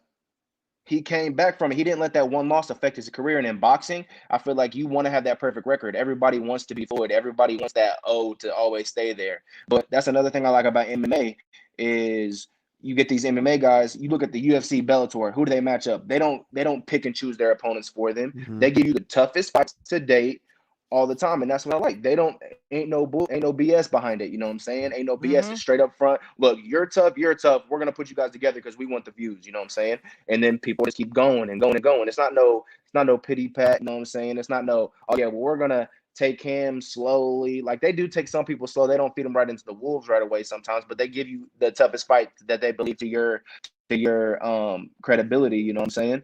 And so when you're fighting in the MMA, they give you all the tough fights. And that's what I like about it. I was like, man, this dude's a badass. This dude's a badass. And they're about to just put them together because they want them views. And that's just how it goes. Just boom, boom, boom, boom. They ain't no, I'm going to pad your record for you. No, I don't believe in all that padding record. Don't pad my record because, like I said, I want that respect on my name. Don't do that. Don't do me no favors. You know what I'm saying? Hell yeah. Yeah, it's funny because you watch a UFC card or something. You see a guy maybe you don't know before, and his record's like 14-5, and you're like, "That's a pretty solid record, right?" You see 14-5 in boxing, and you're like, "Oh man, 5 losses. Trash. Who did they lose to?" Yeah, trash. Right. Exactly. You're like, he's trash. But in MMA, you're like 14-5, and that's another thing about you can go anywhere. You could be wanting to do ass on the feet, and just somehow you get tired and get taken down, and boom, that's the fight. He just Russell fucks you for like 3 rounds. You know what I'm saying? Mhm. That could be. You know what I'm saying? That's it. That's all. So that's what I like about MMA. You can go so many different ways. So say I'm throwing the hands with somebody. Dang, I get a decent sprawl and they leave their neck. Okay, cool. Boom. There's something right there, or other things. I can take the back, and I can. It's my turn to wrestle you now. So you know what I'm saying? I like that. That's what I like about MMA. And it, like in a street fight, bro, you go hands up with somebody. If you go hands up, people don't even think about the legs. First thing I'm doing in the street fight, if I have to defend myself, I'm like, hey, back up, back up. I'm starting to chop your legs and your body because that's the first thing to go. You know what I'm saying? I'm going straight for your legs. I'm chopping on. I'm not even worried about your head because I respect you enough to have brain damage, but I'm going to let you know, hey, don't mess with this dude again. Yeah, one of my favorite street fight videos of all time was, and I think Joe Rogan was the guy that I watched it on his podcast first, was that dude in a parking garage with like 2 other dudes around him. Oh, yes. And he just leg kicks the fuck out of that dude and makes him run. It was so good. Dude, that was so funny. That was like an essay right there. That was the OG, like on some block or something. He's like, let me show this young whippersnapper what I'm finna hold my cigarette. And then that dude starts chopping his legs and kick his leg in front. He's like, boom, you just seen him. He's like, bro, get your boy. What? Knocked him out unconscious. And he's like, bro, it's done. Like, I respect dude for that. He didn't put no extra damage on him or nothing like that. He just, you know what I'm saying? He just like, hey, that's a fight. Hey, bro, there's obviously levels, and I'm not going to hurt you to where I can do serious time for this. I'm going to hurt you enough to where it's like, hey, I'm protecting myself. Now, if you want to proceed, I'm backing off. So if you want to proceed, you can still catch this ass with it. Because I'm not going to, you know what I'm saying? But I'm walking away now. That's it. Take your L, go home, sleep about it. You know what I'm saying? Take your little NyQuil, talk to your homies, like what not to do. You know what I'm saying? I'm not out to fight, especially when I'm out. I fight every day. You know what I'm saying? I'm in the gym every day. You know what I'm saying? Training. I get punched in the face. So when I'm out and about, I don't like to go out there and just be, you know what I'm saying? Oh, I'm looking for fights. Oh, I can't stand. I got a couple friends who are just, oh man, we're gonna go out tonight. I hope ain't nobody starting no trouble. Man, I'm not going out to start no trouble. I hear someone even arguing in the background. My uncle just sent me a video today talking about like there was a fight breaking out, and then as soon as I heard somebody yelling, I'm putting my drink down. Come on, babe, let's go. We are out. We are leaving. I ain't taking nothing to chance. You ain't about to draw me into no BS. No, sir. Yeah. I had roommates like that. I'm out. I had roommates like that when I lived in Denver. They would always talk about like, I don't want to go out because, you know, I always, for some reason, get in fights. That's on you, pal. Like, I'm not going to back you up. I'm out as soon as it happens because I know it'll get like a whirlwind and then like 5 guys are going to jump on me, man. Like, I'm good. Like, we're fine. Exactly. I don't want to be there. And nowadays, people are too scared to take an ass whooping. You know what I'm saying? People try to get guns and stuff involved, and I got dreams. Dreams is too big for all that. So I'll be like, hey, there's a fight. We going. Hey, grabbing the crew. My crew, I want to watch. I don't. So if you riding with me, you better come on, because I'm not finna be sitting here and I'm grabbing all my peoples and we leaving. Why you grab me? It wasn't even us. I'm not trying to get in crossfire. Yeah. I'm out. I'm gone. You ain't got to tell me twice. Even if I hear, hey, that's that dude right there. If I hear that, I'm gone, bro. You ain't finna catch me in nothing. I'm trying to drink and have fun. I'm trying to dance a little bit. You know what I'm saying? Get boogie with it. I'm not trying to I'm not trying to get in no scraps at all. I'm soft when I go out. I'll be in there like, hey man, I don't want no trouble. You know what I'm saying? Hey buddy, watch out. You know what I'm saying? I don't want no trouble. I'm just about having a good time. I'm gonna sip on my drink, chill with my lady and my friends, and that's it. Yeah, like when is it ever worth it, right? It never really. And listen, my thing is, man, listen, if someone wants to fight me, listen, we'll do dance contests. We'll set our beef that way. All right. Oh yeah. Let's get, No, let's get on the dance floor. You know what I'm saying? Hit a little. They usually take that bet because look at me. Exactly. Look at this fat white guy. Yeah, I'm a sleeper. You don't think I'm gonna have moves, but I got him, bro. I got a little bit. He got that little sleeper. T-Pain, that little bit. little sleeper. I got them. I got them good hips, bro. I got them good hips from judo. All right, I can shake it a bit, a little bit. Bro, here. That's what it's in, bro. It's What, we're going dancing, Ray? You want to go dancing later, Ray? You know what I'm saying? You just mentioned Hispanic, so we do a lot of salsa. Yes, Latin dances. Not well, but I cannot salsa. I cannot salsa, but I can bachata though. That's my shit right there. Like that is my jam right there. I'll be in the kitchen cooking, doing it all, just being here, dancing around, just being goofy, cleaning in the shower. But I would listen to it in the car. It just gets me loose. It gets me relaxes me. Nice. You brought up somebody, and I want to ask you about this because I was actually just listening to him today. You mentioned T-Pain. What is your favorite T-Pain song, sir? What is like? Are we current day? You can be current day or old school. It doesn't matter. Be old school. When it's T-Pain like that, man. Heavy auto tune T-Pain. Yes. It's either between. Oh, because he has a good one. So when I first started getting into music, I was like, 10 or 11, and I remember my mom got me a Chris Brown CD, and one of the songs on there featured T-Pain, and it was called "Kiss Kiss." I like that song. That song rules. That song fucking rules. That is a good song. I like that. Is that stuck in my head now? If I had to go T-Pain, yeah, stuck in my head. Yes. If I had to go T-Pain, I'm thinking. I'm either gonna have to go with Armstrong or Bartender, man. Them songs, you can't go wrong with them. You drunk in the club, you know what I'm saying? You out there drinking with your friends, you hear that song, you're like, even if you can't sing, you know what I'm saying? You just out there start breaking down the song, boom. You know every lyric, bar for bar, word for word. You know what I'm saying? Where the real money is getting the white people to dance, and T-Pain can do it. T-Pain can do it. Gosh. Bro. It's so funny because I work at a venue, which is like a club type thing. So you'll get all types of people. One of my favorite nights is 80s nights because you get these older people like that's born in the 80s and stuff like that, and they just come out there and get absolutely white people wasted. I mean, I'm talking like, but to play some Journey, you know what I'm saying? Purple Rain comes in, and I'm at the door like I'm trying to hold my composure because Prince is my dude. I'll be in there like. Yes, Prince is everybody's dude, man. Yes, bro. 80s music is lit for all you young people like me out there listening that think 80s. I promise you, get a couple drinks in your system, and I promise you'll be two-stepping and grooving by the end of the night. I promise you. Oh hell yeah! No, you know what? I think because of the internet and all music is such easy access now that a lot of younger people they're well aware. Like you're well aware of stuff that's happened. Well. You know, I mean, maybe for me, it took a little bit longer because, the CDs and stuff for us, but originally, because Ray and I are in our 30s. But yeah, I mean, now, I mean, everybody knows everything. Like I have nieces, the oldest one's like 8, and she loves Queen, and stuff. Yes. So it's pretty cool. Yeah, I always love reaction videos of like kids stuff. Too. Those are my favorites when they play like 80s music. For 12-year-olds now, you're like, oh man, I'm like 5 years removed from this song. I was born like 5 years after this song. How dare you? How dare you? Yes, like one of my coaches, I started singing one of the songs. Yes. Well, I started singing an old school song. I think I was singing the Temptations. Said, what your ass know about the Temptations? My mom raised me on all that old school stuff. She raised me on all the old school stuff. So I listen to a lot of old school music from before my time and everything. And I feel like it's important to keep that around because in my opinion, the music is good. Don't get me wrong. I listen to a lot of the new stuff, but it has to be certain new stuff. Like I don't like today's day and age hip hop. It's like the same thing. They spitting the same thing over a different beat and just reword and everything. So I like that. I like some new stuff. like when I'm working out and stuff like that, I listen to a lot of new stuff. Where I feel like just that I need that little bit of, you know what I'm saying. Boosie really do it for me. Boosie, that's my dude. Lil Boosie, he really bring it out of me. Okay. Yep. See, Not gonna lie, I don't know who that is. Uh-oh. He's out. He's Uh-oh, out. he's You gone. walked a fucking guess. Listen, How dare you? I promise you I'll look him up later. I promise you.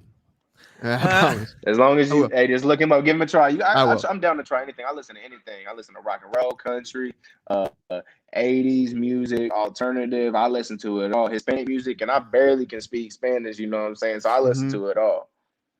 See, it don't even matter. You were born 3 years, or no, 5 years actually. I want to say after the great and powerful Selena was in the world. Because I love Latin music. I grew up in the South for a little while, and like most of my childhood was Selena music because I had Latin neighbors. Every neighborhood I've lived in has had at least good, I would say, a good amount. And anytime they bust out Selena, I'm like, yes, the queen has arrived in the building. This is amazing. Did my girl love Selena. I don't know. Selena, I tell my girl all the time, oh my gosh. Yes. Selena. That is that's my celebrity crush. That's my celebrity crush.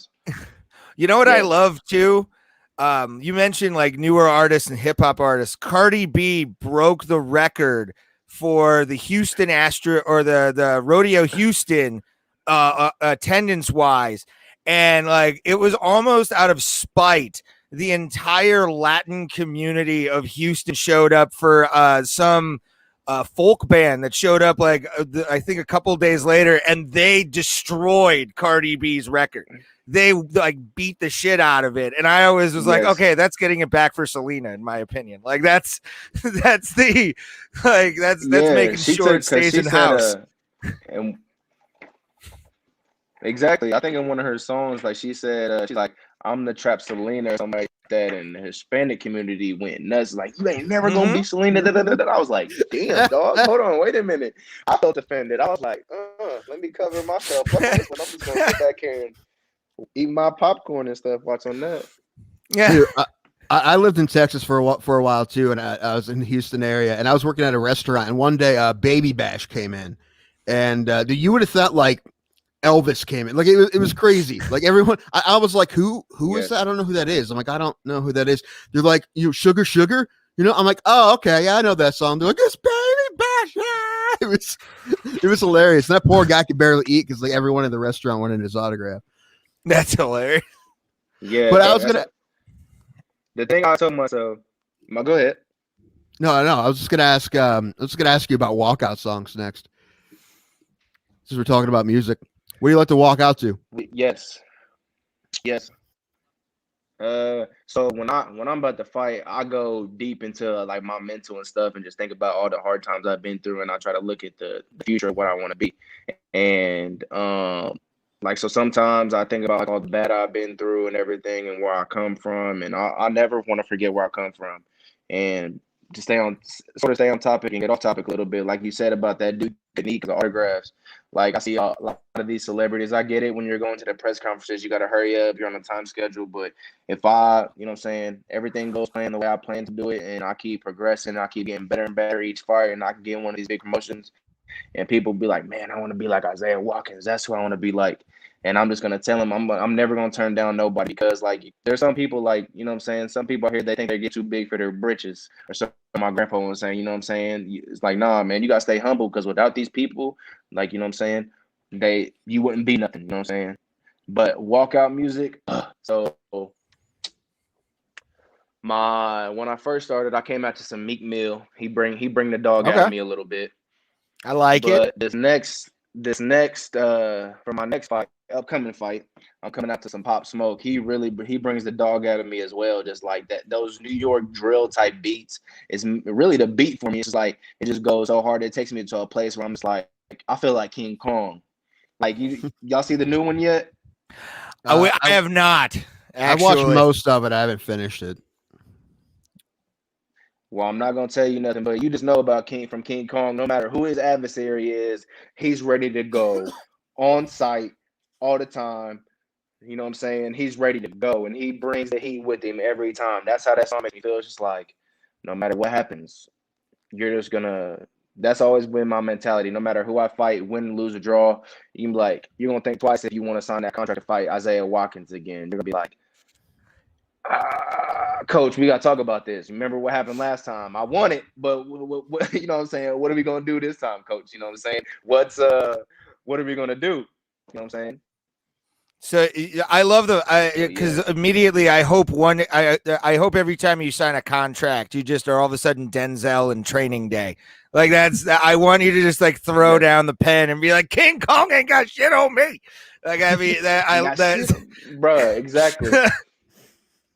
Bro, that's one of my favorites. Bro, when he said that, I was like, he was the bad guy in that movie. Like he was like behind the scenes bad guy in that movie. Like he was the shadiest dude. But when he said that, he said, King Kong ain't got shit on me. I was like, damn, I felt that. You right. I felt that. That's what I'm talking about. It's like walking in Pool Hall Junkies. If you've never seen the movie Pool Hall Junkies with Christopher Walken, I've never seen it.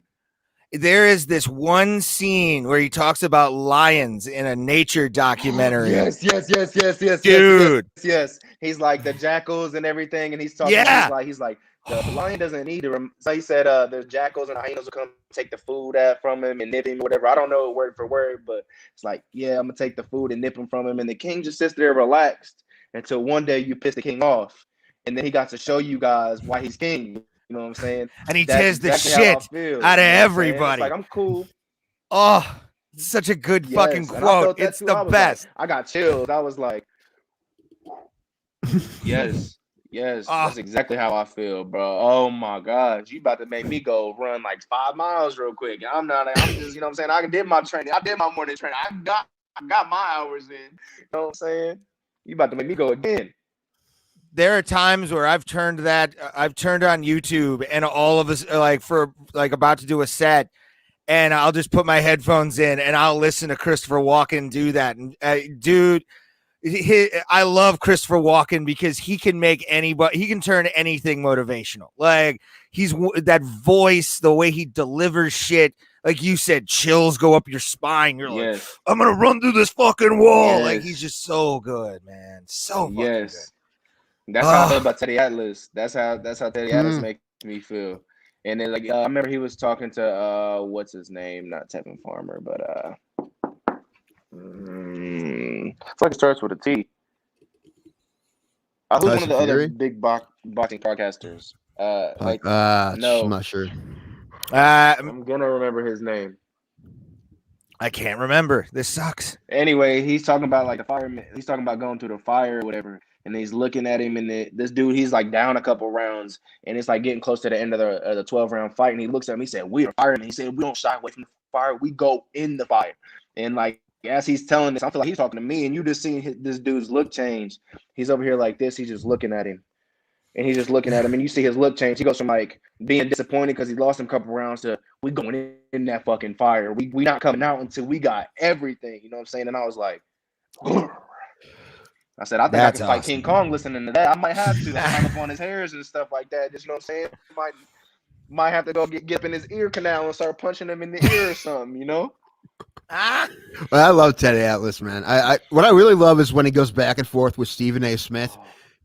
Because, like, I mean, Stephen A. Smith says a lot of dumb stuff about MMA, but he is what it is. But he's entertaining. I say that much. But when he goes back and forth with Teddy Atlas, I think it's pretty funny.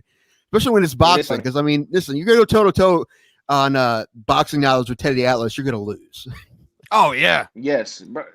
It's like you don't have enough information, and you can't blame him for that. People say stupid stuff when they don't know. You know what I'm saying? Like say I didn't know math, and for instance, 2 + 2, I say it equals like 7 or something like that, but you do, and you're like, no. So you can have 2 options for that. You could be like, okay, listen here, dummy, it's actually 4. Or you could be like, you didn't know, so let me explain it to you why it's 4, and then boom. So you can't blame people for you know what I'm saying? Like you said, Teddy Atlas, just they don't know. They don't know about our world. They don't know. So you can't blame them for not knowing, because in this sport, very few, like I see all these boxers and like, oh man, you box? It's like, no, I did MMA. It's like, shh. You don't know how many of my friends say, I wouldn't do it. You know what I'm saying? I wouldn't take no kicks. You know what I'm saying? I wouldn't take no elbow or nothing like that. And so it's like, you don't know. And that's what separates MMA from any other combat sport, is because we do it all in the sport. You can have any background you want. It does not matter. We do it all. And we take like the damage. We don't need no fluffy gloves. You know what I'm saying? Like, you can still get cut in boxing. Boxing is still boxing. You still can't play boxing, but there's just a difference between MMA. But shin to skull, elbow to skull, knee to skull, you know what I'm saying? All this other stuff, broken ligaments and arms and appendages. You see that dude finger just got broke off? You know what I'm saying? Like, Tim sent me the article, and seeing it, the video of it, that's a first for our sport, like where somebody finally lost a finger, and from kicks too. Like, they found it in the glove, and you're like, what the fuck, man? Yes. I seen that, and as soon as I seen it, I was like, how did they find it in the glove? And it made sense because I watched the video where it had gotten broken. So dude went out there to block a kick, catch a kick, and the dude just kicked him so hard and snap, boom. And so what I'm guessing what happened was, in the glove, it got pushed.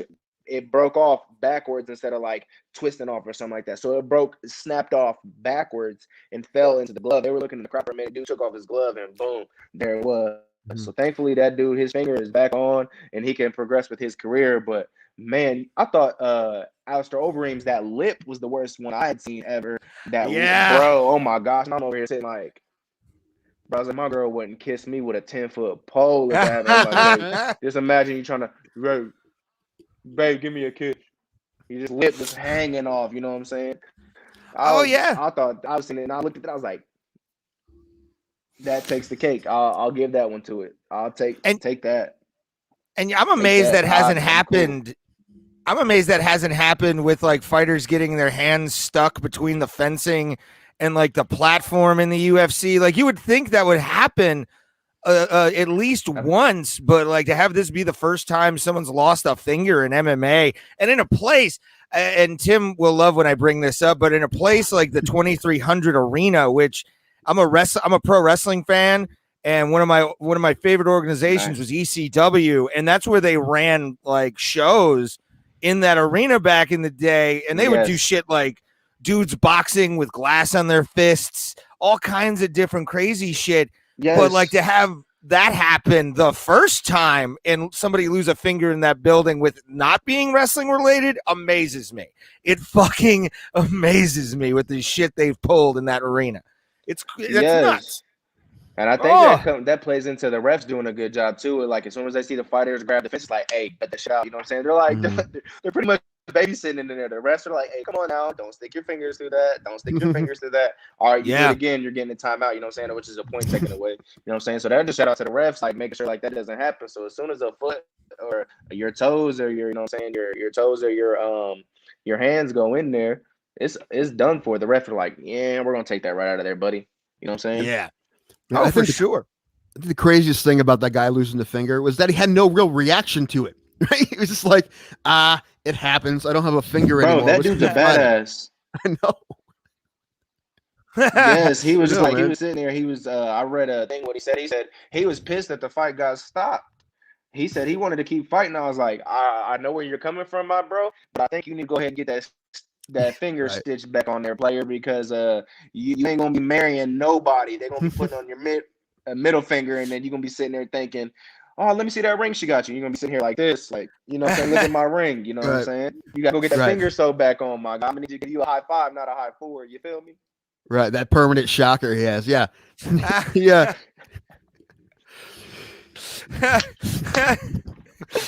Oh my gosh, I'm in tears. I seen so many memes about that too. So many memes about that. Just a permanent is right up into it. I guarantee you that guy probably, if it would have been up to him, he would have cauterized it with a lighter and kept fighting the way he was doing his shit. Anybody got a cigarette? Yeah, I think he was rushing too. He know them Russians is different. They wake up and drink a fifth of vodka for breakfast and go on and go run 10 miles or something, wrestle with bears and stuff. Buddy would like give me car lighter now. Just whoop.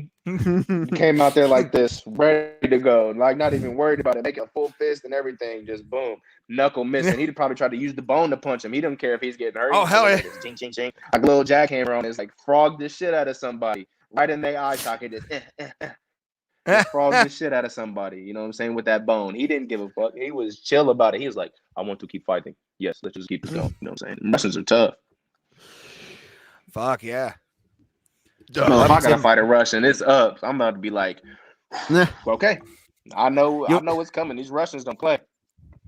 You should be like Rocky in Rocky 4. Just move to Russia and like do running up a mountain with like a horse collar on your back. Just cutting trees like and a shit. weighted sled or something like that. Just boom. I cut out with traps like Yoel Romero. Just freaking. Swole, no neck, looking like Bobby Lashley or Brock Lesnar or something, just no neck, walking around like this. That and but like he never gets knocked out because he has no neck to snap back. That's it. Yeah. You look at his genetics, man, and I've seen a few guys in my life that have had like fused together necks from like car accidents and stuff like that. But that dude was probably born that way. It was just torso, then neck, just immediately chin has to be lifted off a little bit of birth so he doesn't like suffocate, you know? That dude has. Bro, it's just not fair. Oh, it's not. Because you look at him and I'm like, how? Yeah, he's 5. He's what, 5'10"? People work. Yes. I'm just over here like this. I'm like, damn. Yeah. He's an inch taller than me, but yet this dude walk around like 230. You know what I'm saying? 230 just. And even when he talks, like even when he speaks English, even if he's speaking in his Spanish, I love you. Just that intimidating voice, and I'm over here sitting like, yeah, bro, that's a demon right there. That's a real gorilla. That's a street legal gorilla. That's what that man is. Oh, dude, you look at him, and you have to think about what his parents look like as well to create like what begat that. I would like to see his dad and like what his dad looked like and blame him or his grandfather for his genetics of just being a like savage the way he is. It's insane. Whatever lab he was made in, man. That's what it is. Right true. I'm gonna tell you right now. King Kong and the prettiest woman ever in Cuba, because you know King Kong ain't gonna go. You know what I'm saying? King Kong is just like, all right, baby, this is what's gonna go down. You know what I'm saying? Started talking to her, threw a banana at her or something. She was like, oh, that's cute, whatever. She was already tipsy on the island, and then boom, Yoel Romero. That's what happened. Probably. How they knew he was born is he swam to Cuba from Monster Island, and they were like, we're gonna adopt this as a wrestler. Like, this is a wrestler right here. Off of Beowulf, you know what I'm saying? Just like off of Beowulf. Like when Beowulf did that swim, he was just in there swim at 3. He came out just swim. He's like, all right, bet this is what we're gonna do. I'll show you exactly what we're gonna do and how we're gonna do it. Oh, just straight Grendel. I love it. You seen that movie Beowulf? That's a good movie. Oh, hell yeah, dude. Yes. Oh my gosh. Bro, he's like, I am Beowulf. Every time he comes up in there and he's like, damn, and he jumps off the table and like puts the axe in him. I'm just like, oh yeah, man, this dude is a savage. This dude just doesn't care about anything. He not scared of anybody or anything. Grendel was like so big. Grendel in there eating his homies and everything. He just in there, nuts out, hanging, butterball naked, sitting there. And he goes up and he's just like, I'm gonna beat you up. Like, I'm gonna take you. He said, I'm gonna fight naked because he doesn't have any weapons, so I don't have any weapons. I'm just like, this dude has an ego trip for sure. And he bought into every little bit of his ego, and that's what kept him alive through that whole movie. Oh yeah.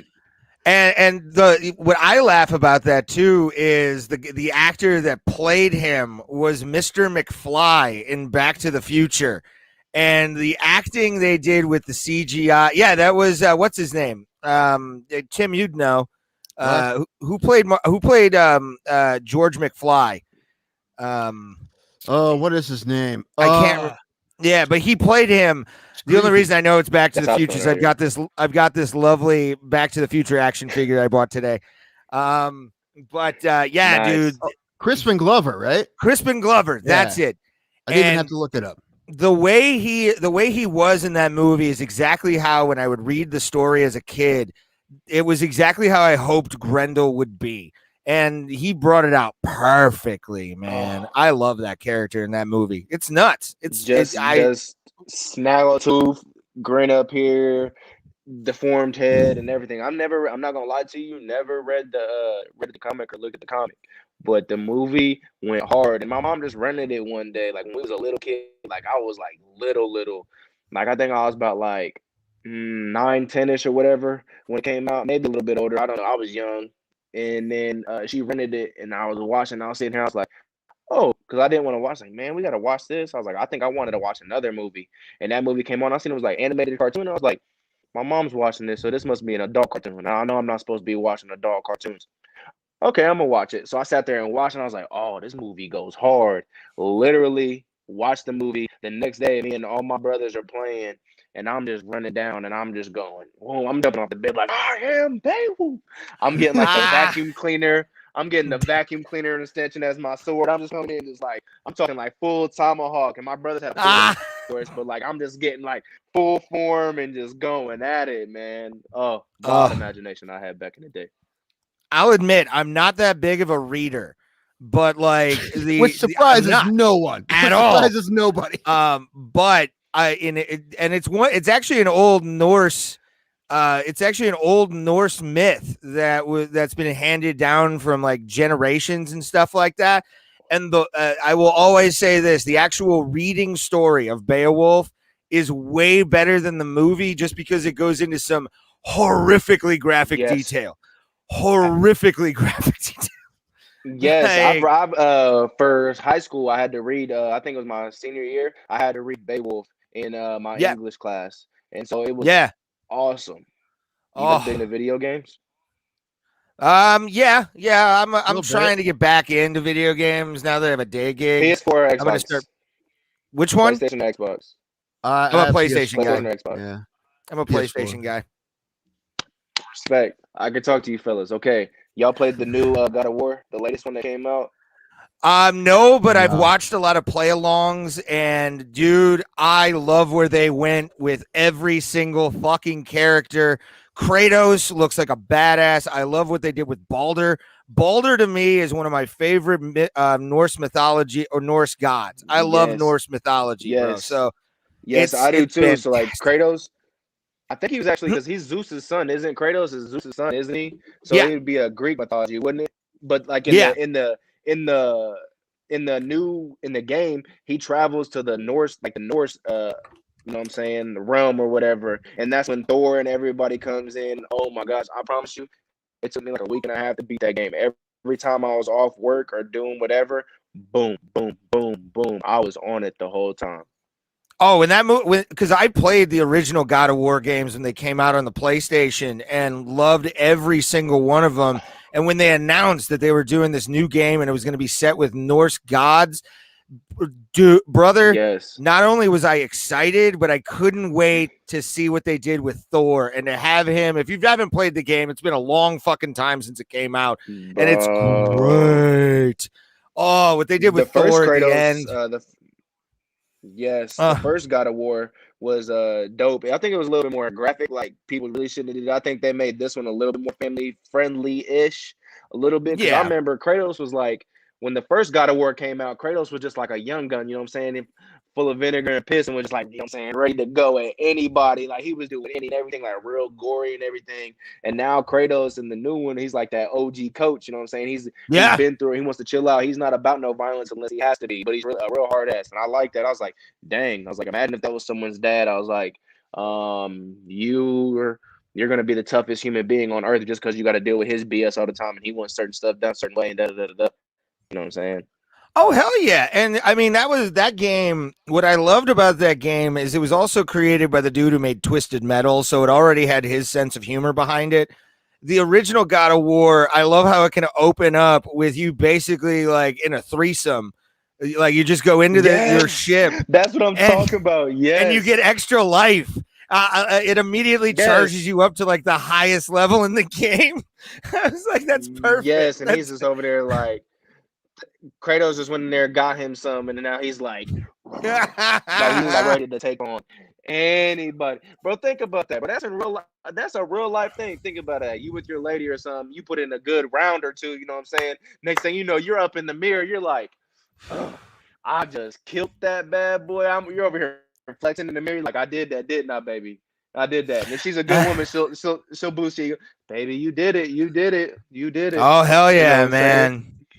That's and even like when you said that, like Kratos kind of, especially after God of War 3, when he kills Zeus and does all that shit, like you definitely notice that the character shift in God of War, the beginning of it on the next generation console, you can see that kind of thing in that character written perfectly, where it's like, all right, man, I basically took down the pantheon of my realm. It's time to go someplace and retire.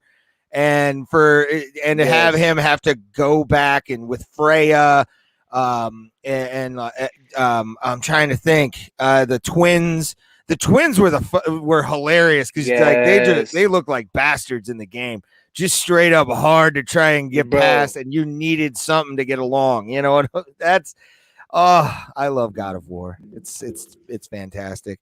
Tim's back from his pee. God of War. I watched the whole thing. He is.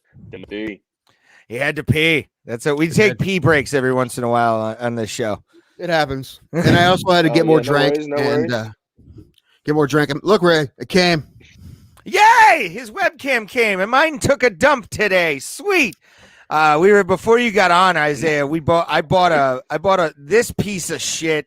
I'm gonna show it right now on the camera. This was $30 at Target, and we're halfway through the fucking show, and all of a sudden it just goes off completely, like just takes a dump. I'm like, what the hell is this? I paid $30 out of my stimulus check for it, and I just get nothing in return. I'm like, you son of a bitch. $30 out of $1,400. Now you got $1,370. That's it. I bought this too with my stimmy, so that was a nice thing, and a nose hair trimmer today too, which I definitely thank God I got that nose hair trimmer. I know that was a request from everyone he's ever met for him to get. Probably. You could braid them bad boys. You just over here bored watching TV, just Yep. Well, Ray, I love this guy. I don't know about you, Ray, but I love this guy. Isaiah Watkins, I'm a fan, brother.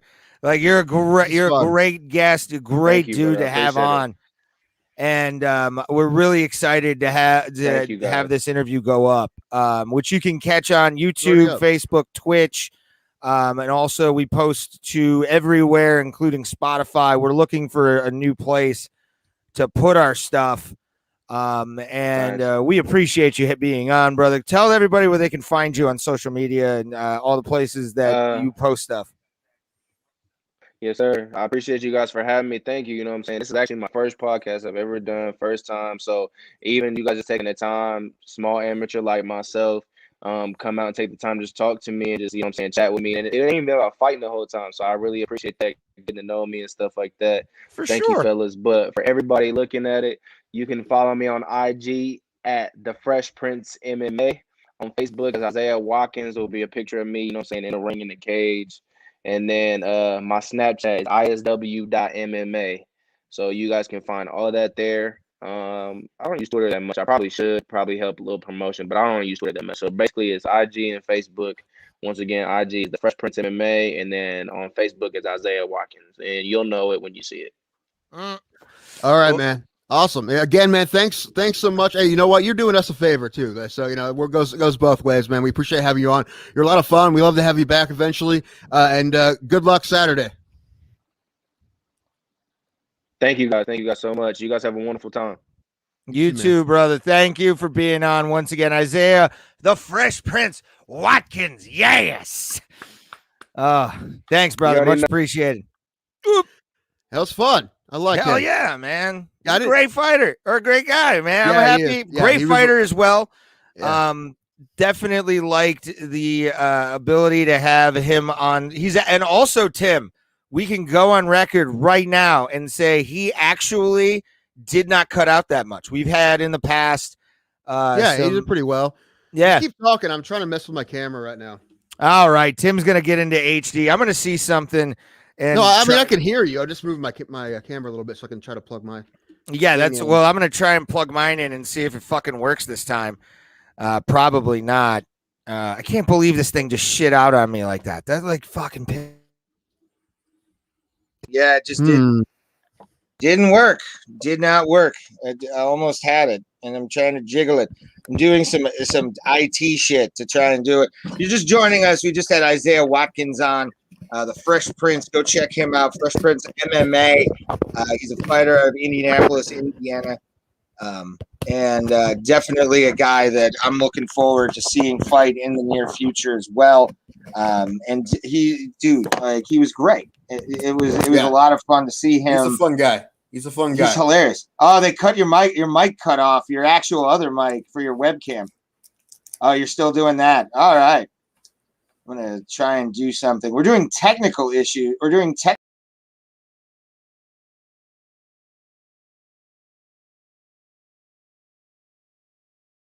dude, like what the hell, man? Like I'm trying to fix this camera. It's not really working. Logitech, there we are. I might be able to do this. It's not accepting it. It's just like changing over to this camera. Let's see if this works. Finally, let me turn on the camera. I muted mic for a second there. I said we should probably not do this when we're live streaming. But we're excited. Okay, there you are. It actually works. Holy shit. Look, I'm in HD, ma. Oh, this is nice. Check out my awful room. All right. Okay. Look at me. Pretty HD. I plugged it in for a second and it messed with my microphone. So I just think I'll try it next time. I like it. It looks pretty. It looks pretty. It looks good. I'll mess with mine next time because when I just plugged it in, it messed with my microphone. So I know we'll do some technical stuff with it. We'll do it later. It won't be a problem. I'm sure it won't be a problem, but yeah, I'm not gonna mess with it right now. Anyway, dude, I want to have Isaiah on just to give us like movie reviews. Like that's that's what I want. Oh my god! Speaking of movies, man, I watched this movie for like 15 minutes last night on Amazon Prime. Okay. That is called Girl Scene the Movie. And it came out in 2017. It's based in the 80s, but it came out in 2017. And it's basically a lesbian movie. Nothing wrong with that. You know, like Seinfeld once said, not that there's anything wrong with that. It's always fun on Pornhub and certain other places. But dude, this movie, I don't know who the actors were. I don't care who the actors were. It opened with almost porn level acting. Like what was it rated? Not rated. It was a non-rated film. Right. So it was not great. It was not the greatest movie you'll ever see in your life. But it was weird to watch. It was on Amazon Prime, and then also I saw this movie from the 20s called Sex. That was kind of like it was a silent film for and the way it was, man, like I watched it, I'm like, what the fuck is this? And it had like no sound to it whatsoever, and you saw like old almost Anthill Gang, if you remember that cartoon. It was about like a bunch of or the Anthill Mob. It was just like those old 20s cars are riding around. You're like, wow, this was cinema in the 20s. This is crazy. I don't know, but Girl Scene the Movie. It's definitely, I don't know. It's not a good film. I'm not going to recommend it to anybody on like a watch, but I want to make a podcast called Girl Scene the Movie, the podcast, and have people's reaction to this movie. And it's 2 hours fucking long. 2 hours long. I don't know who decided to make this movie 2 hours, and I would love to see the deleted scenes because it was terrible. It was bad. Yeah, listen, I'm not gonna watch this because you're telling me it's terrible, right? It's not like that. It's not like now not like The Room, right? Where it's so bad that it's hilarious. My favorite bad movie of all time. Yeah, that's everybody's favorite bad movie. Troll 2, that's another one. Porn is not paperwork, bro. Good point. It is. It's a wonderful point. That reminds me when the MMA holes shouted us out, somebody said, I saw in their comments said, hey, when he said Bro Plata, someone said Nick Diaz once choked out Takeari Gomi with a Go Plata. And I was like, yeah, see, somebody gets it. Somebody gets it. Yeah, this is a really bad play on Go Plata. It is. Because that's my favorite submission from my back. Still is. This big fat leg comes up and chokes you in the throat there. Yeah. Just dick all up in nose. Yeah, it's mostly just dick on your chin and a shit in your throat. No, I guess it would be I don't know. Either way, he's just pushing it down like Harvey Weinstein. It's pretty much. Yeah, it's gonna. Yeah, you don't have a choice. It's going to happen. Do you want this roll? So, okay. So we do have a bunch of other MMA stuff to talk about. A bunch of stuff happened this week, right? Yeah. So let's get on that. Officially, they signed Poirier and Connor signed for UFC 264. Yes. I believe they want to do. Yeah, they don't have a location yet. What they said is they want to do it with a crowd in Vegas. But if they can't do it with a crowd in Vegas, I'm assuming they're going to go somewhere else again. They're doing a full crowd in Houston. That's sold out. That's for 262. 261 sold out in Jacksonville. Which one's 263? 263, I'm not sure. I can look that up. I forget. 260. All right. But for the upcoming card, the 261 in Houston, they did some kind of strange. This is a fight like Nostradanko did not guess this matchup. Leon Edwards and Nate Diaz. Cool, good matchup. Great matchup. Fantastic matchup.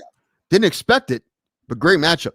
And what's weird, and actually, I don't know, we'll get your opinion about this, Raymond, because I don't love this, but they're making it a 5-round co-main event.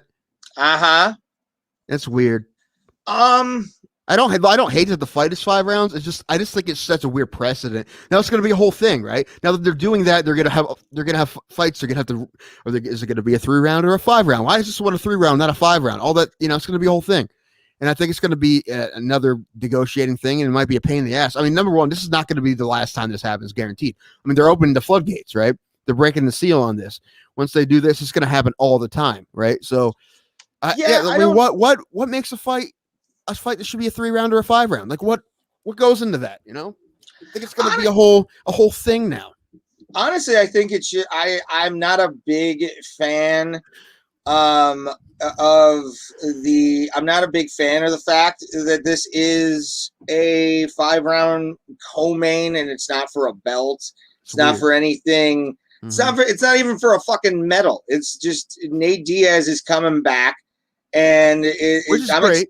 Yeah, I'm not saying that's a bad thing. I just honestly think that, like, if you really want a good showing, especially, I prefer the classic, if it's not for a title fight, it's not 12 rounds. It should, like, a title fight should be 5 rounds, and then it's 3-round fights if it's not for a title. Even if it's co-main, I don't give a shit.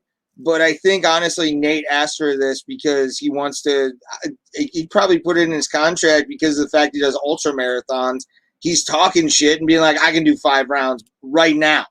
And to be honest with you, great opponent to go up for 5 rounds in any matchup with Leon Edwards because both guys are tough as fuck.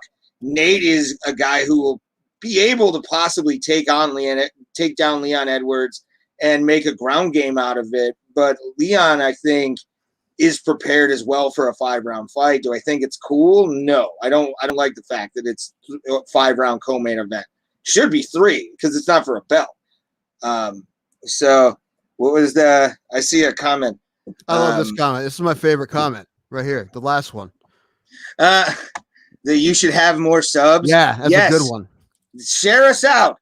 Share and spread the word, Casey Jones. Which if that is true, if that is true, and then this show doesn't suck, then we like to think that to trust the process, that it will happen eventually. If it's really meant to be, right? MMA Holes is going to help us a lot, though, for sure. I even said that to him today, and I talked to them to check to see if MMAholes.com Go to MMAholes.com for all of MMA, including us. Give us a like and a thumbs up, but share if you like us with your friends. I told them that we got a huge boost in subs to our YouTube channel right after our first episode on the network, and that was I can't say enough appreciation. And it's we try. I just never really leave comments on YouTube videos at all, Casey. Maybe leave we comments should. on other videos. I would definitely do that, but I'm not a commenter. Like I don't know. It gets very dark in the comment section in YouTube very quickly. You don't have to get in with it. You can just be like, leave a comment, take off, puff of smoke, gone. Or you can get on, there's, chats on MMA Holes chat. They're going to have one later. Maybe I'll get on that. If not with a Bro Plata with my own Tim Danko. Ray, do me a favor. Can you tap your microphone with your finger for me? I don't think your mic's working. I think you're using the mic with your camera. Oh, am I? Right, like this? Yeah, I think so. That's what, because it sounds different. BS. I know. That's what I asked you about. I don't know how to override that, right? I got it. I know what I'm going to do here. Hold on. I'm going to. Okay. I can hear you fine, but I know it's different. I can tell it's different. The audio. Let me go to my audio and then default. Yeah. It's telling me that, but there we are. Hold on. There we again. Now How about now? Now I can't hear you. How about Keep now? talking. Now you're good. Yeah. Yeah. Tap your microphone. How about now? Tappy, tappy. Yep. You're good. Cool. You have to it. go in settings and stuff to make it happen. All right. I'll mess with that. Yeah. I mean, like I said, when we go on Monday, I'll probably be good to go with the camera. Yeah. Yeah. What else? There's more. I sent you a bunch of stuff. Oh, this is important because this just happened. Trapper Keeper, love of my life, Kevin Holland is coming back to fight Marvin Vittori. I like this. I like this a lot. Number one, it's a good matchup. I just like that there's just a guy who fought 2 weeks ago and is like, yeah, I'll fight another 5-round main event, whatever. Let's go, do it. And you know what? It's a good opportunity for Kevin Holland, right? I'm curious to see what's going on, right? I mean, how's it going to be? Is it going to be the exact same things as the Derek Brunson fight? Is he going to fix some things? Is he going to be a bit more focused? I don't know, because that's how he fights, right? He likes to talk, but that last fight was weird, right? It was like above and beyond anything he's done as far as Kevin Hollandness. It was Kevin Hollandness times 1,000 in that last fight, right? We'll see what's going to happen with this fight with Vittori. The thing is, it has this weird opportunity now that if let's say he knocks out Vittori, no one's going to care about what happened with Brunson. He's probably going to jump Brunson, right? I mean, he's beating Vittori. He's like the number 4 guy or something like that, right? Yeah. So, I mean, he has this great shot to basically not really erase what happened because he did lose to Derek Brunson, and we won't forget that. But kind of. I mean, if he beats Vittori, we're not going to put too much stock in his loss to Derek Brunson right after that, right? Especially coming at such short notice. And I haven't checked the odds, but I'm assuming he's not going to be the favorite, especially after how he fought Brunson. Although Vittori is not a wrestler, he will grapple you if he has to, but he's going to probably want to stand and bang with Kevin, and that's where Kevin's strength is. So I like this matchup a lot, and I think it's going to be really fun. And again, like I said, even with the loss, Kevin Holland's my favorite, man. I love that guy. So I love to see him, watch him fight. Yeah, Marvin Vittori. The thing about Marvin Vittori is he's a great striker. He has a nice rounded game, but Kevin Holland, I think, can outpace him through a 5-round fight just because Marvin, I always talk about this and I'm always against it, which is in fighting, which is show muscle. He's just a jacked, huge fucking guy. And Kevin Holland like that. I'm aware, but it's still you get those guys. Who was the guy at UFC 259 that got the submission off over? I can't remember. Alex Hernandez, if I remember that correctly. Anthony Hernandez. Anthony Hernandez. The MMA holes are here. Yes, thanks, guys. We appreciate it. Leave a like and a thumbs up, and share us out. Thank you for leaving a comment. And we'll be doing much more. But yeah, I think honestly, you're gonna have a slimmer, trimmer fighter in Kevin Holland, and then you're gonna have a guy like Marvin Vettori, who, for all the power he has, Kevin Holland can definitely, I think, outpace Marvin Vettori in the striking realm to make it happen.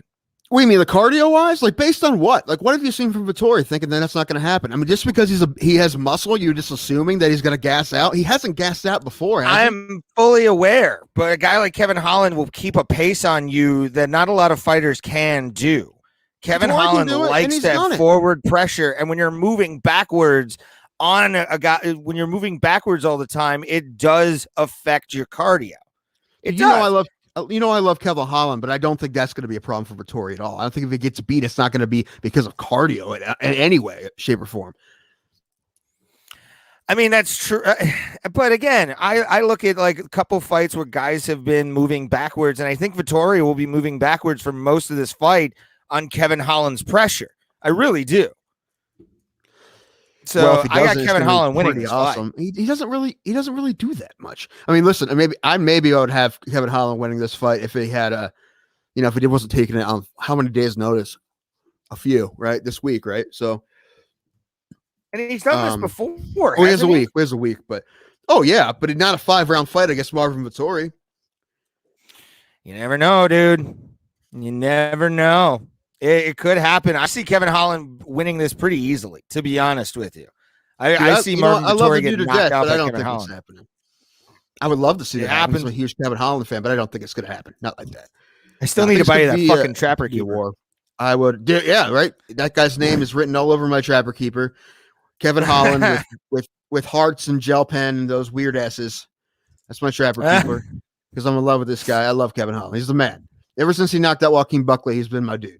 And that has been my favorite fighter. And I didn't expect him to go on the run he's been going on, but he did. And even though, like I said, we can almost forget about that loss to Derek Brunson almost if he beats Vettori. But I'm picking Vettori because Vettori's been waiting for a fight, ready for a fight against a striker. Also, it's not like he was going to fight a wrestler. No, he's fighting a striker. He was going to fight Darren Till, right? So he's ready to stay on his feet and bang this guy. And I don't think Kevin's going to be ready for him. I don't think. I hope I'm wrong because I love Kevin Holland, but Vettori's a beast, man. And man, what he did against Hermanson, when he took a fight on short notice, which Kevin Holland was supposed to have, he filled it for Kevin Holland to fight Hermanson. And what he did to Hermanson, man, he looks so good. So yeah, dude, I'm definitely excited for it. I was just excited. I am just as excited for the Holland Vettori fight as I was for the Till Vettori fight. So. Yeah, all right.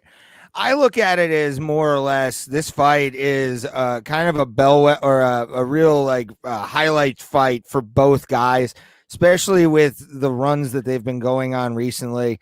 And like Vettori, he's representing a very small minority of Italian born fighters in MMA right now. Because is MMA legal in Italy? I don't think we've ever seen like a organization in Italy, have we?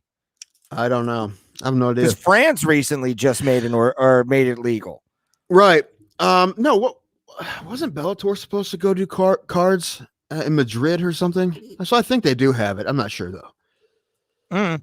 I honestly look at a guy like Marvin Vettori. Yeah, he's awesome. Yeah, he's a great striker. But I see Kevin Holland just being the better striker in this fight. I don't know why. I usually dog you for like Kevin Holland every once in a while, but I'm picking Kevin Holland in this fight. Well, obviously the biggest factor is going to be where his head is at, right after the Derek Brunson fight. This is true. Right? So, and we have no idea. Like I said, I have no idea what we're going to see. We're going to see the same thing we saw Derek Brunson fight, or we're going to see him just. I mean, we are still going to see Kevin Holland be Kevin Holland, but he's going to tone it back just enough, right, and kind of get his shit together and have a good fight there. We'll see, man. Maybe not. Maybe he'll do the exact same thing. I don't know. But if he does it, I hope he wins, right? Because it's a lot more fun when he talks shit and wins. When he talks shit and loses, it's a bummer, right? You just blame it on the shit talking, like he wasn't taking you seriously, right? We said that before. But when you win, it doesn't matter. You're just a badass. So, man, I hope he wins, but I'm picking Vettori. And I'm assuming Vettori's the favorite right now. I don't know if the odds are up. Let me check. Oh. Yeah, I don't know exactly that kind of stuff offhand. Sadly, you're usually the degenerate out of all of us, or the two of us. When Really? it comes to sports betting. Well, I mean, I look at the lines. Sports Okay, betting, yes. Yes, sir. I'll take the flag of degenerate on every other thing, but not this. All right. Marvin Vettori is a minus 335 favorite. That's a big favorite. And so that's huge. Plus 255 for Kevin Holland. So no one's giving him any love. Man, coming at short notice against Vettori. And after what he did to Derek Brunson, no one has any faith in Kevin Holland right now as far as the betting line goes. I'm assuming that will change a good bit because I would like to see. I mean, Kevin Holland can knock out anybody. So I feel like there may be some money on that. I did just pick Vettori, but that's not a bad bet. Plus 255 on Kevin Holland. Yeah, that's not a bad bet at all. It's going to be interesting. 2020. We said this in the beginning of the year. 2021 is going to be an interesting year for fighting because of the fact that with everything that the bullshit that happened in 2021 or 2021, 2020, you look at where we're at and some of these cards that are being put together. Uncle Dana is just like Santa Claus right now with a big red bag. Just you get, and like Oprah, you get a good fight and you get a good fight and you get a good fight. Like it's good shit right now, man. Yeah, if they're going to be Santa Claus though, man, pay John Jones his money. All right. Pay his money because I want to see him fight Francis. All right. Listen, it's easy to say for us because we're going to pay the same $69.99 either way. Right. But I want to see that fight. I do want to see that fight. So, I hope they get that worked out. I mean, if not, they'll call either Stipe or Derek Lewis. I hope it's Stipe. I think he deserves that rematch. We talked about that before. But if not, they'll call Derek Lewis. Derek Lewis will fight Francis again. He already beat him once, although that was the worst fight in the history of fights, or pretty darn close to it. It was a terrible fight. But I doubt it would be again. Somebody is getting knocked out in that fight, I would assume. But it's I mean, John Jones wants he says 8 to 10 isn't enough million, so he wants more. So I mean, I'm not saying that's a bad thing. I mean, they say Khabib and Conor make more than that. So if anyone else should, then it should be John Jones. I mean, that makes the most sense. And I think that pay-per-view, like I said, would probably outsell every card that doesn't have Conor McGregor on it. Right, the record is like 2 million for McGregor and Khabib. I don't think it will beat that, but it would do pretty good. It'd probably beat all other cards other than the Conor cards, I'd assume. Almost guarantee, actually. I'm excited for because I hope this year. I would love to see how many people you can fit into where the Raiders play in Las Vegas. But I think they should do a super fight middle of the field, sell that bitch out, get a thing. You know what I'm saying? That to me, that would be the fight to make, without a doubt. Like just have his big names and make John Jones your main event. Honestly, I think that would be a fun time. Yeah. I don't know if that will ever happen. I'm sure they want to do that eventually. But right now, I mean, with COVID, they're obviously just trying to get people in T-Mobile or anywhere in Vegas, right? When the casinos or whoever will have it. I'm trying to look at the capacity for the stadium. It doesn't matter. I mean, sure, it's over 50, so it would be a lot. So, yeah, look. I honestly, I think that would be a great thing. Like, because that would be the UFC's benchmark right there. Would be a big stadium, make it almost like, you know, when Klitschko used to fight, when he was world heavyweight champion, along with Tyson Fury. Those fights were in stadiums, and I want MMA to get to that level. And they did one in New Zealand. I know they sold out. Australia, right? Internationally, a few stadiums. Yeah. The Adesanya Whitaker card is a record. I forget, it was like 50 some. 65,000 it says at Alliance Stadium in Las Vegas. But that's I think they could do seats. That after this. That's just seats. I probably think it'd be at least a year before they do 65,000 anyway. But they still get a lot at T-Mobile or whatever, or wherever. I think the U.S. record is like 21,000. I think at Madison Square Garden. So yeah, and they probably won't be doing it there.